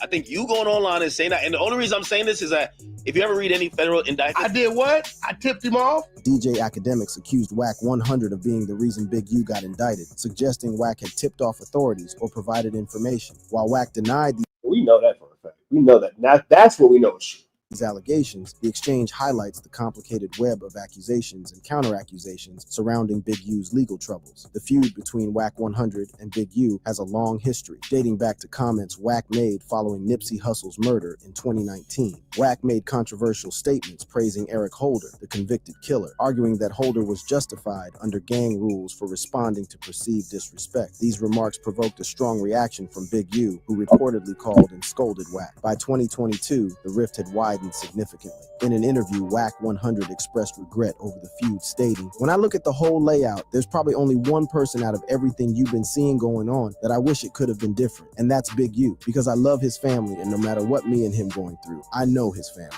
This attempt at reconciliation was firmly rejected by Big U, who took to Instagram to declare, "I don't accept no apology from no unja that disrespect my name, disrespect my family, and call me out my name.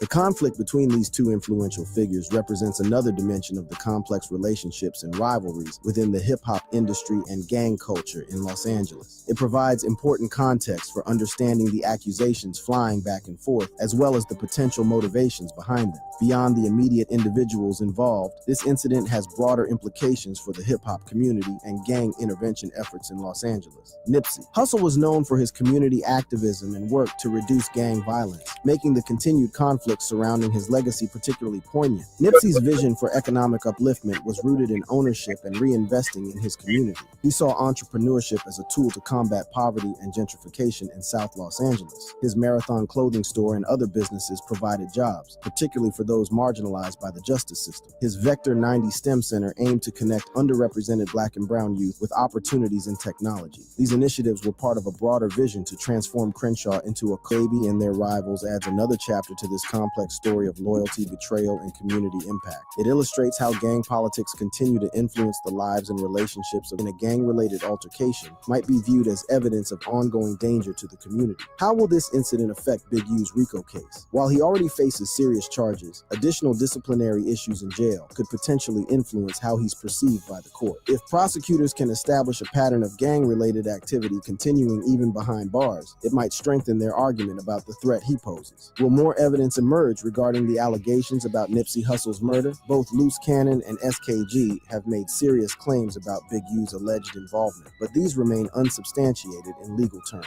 As the RICO case proceeds, will any new information come to light that either supports or refutes these accusations? What role will Wack 100 play as these cases move forward? Given his public feuds with Big U and his connections to figures like Luce Cannon, will he continue to be a central figure in the narrative surrounding these cases? One fascinating aspect of this jail yard brawl is how it represents the intersection of old school gang politics with the modern hip-hop industry. These aren't just anonymous gang members fighting in a prison yard. They're industry figures with recording contracts, podcast appearances, and social media followings. This blending of street credibility with entertainment industry success creates a complex dynamic where business rivalries and gang affiliations become intertwined. As these cases continue to unfold, they will likely provide further insights into the complex relationships, loyalties, and conflicts that define this world. The legal outcomes for Big U, Luce Cannon, and Brick Baby will shape not only their individual futures, but also the broader narrative about Nipsey Hussle's legacy and the ongoing efforts to address gang violence in Los Angeles. If you enjoyed this video, check out our other awesome videos on the channel. Thanks for watching, and we'll see you next time. All right, chat. I'm gonna go handle something. I'll be back.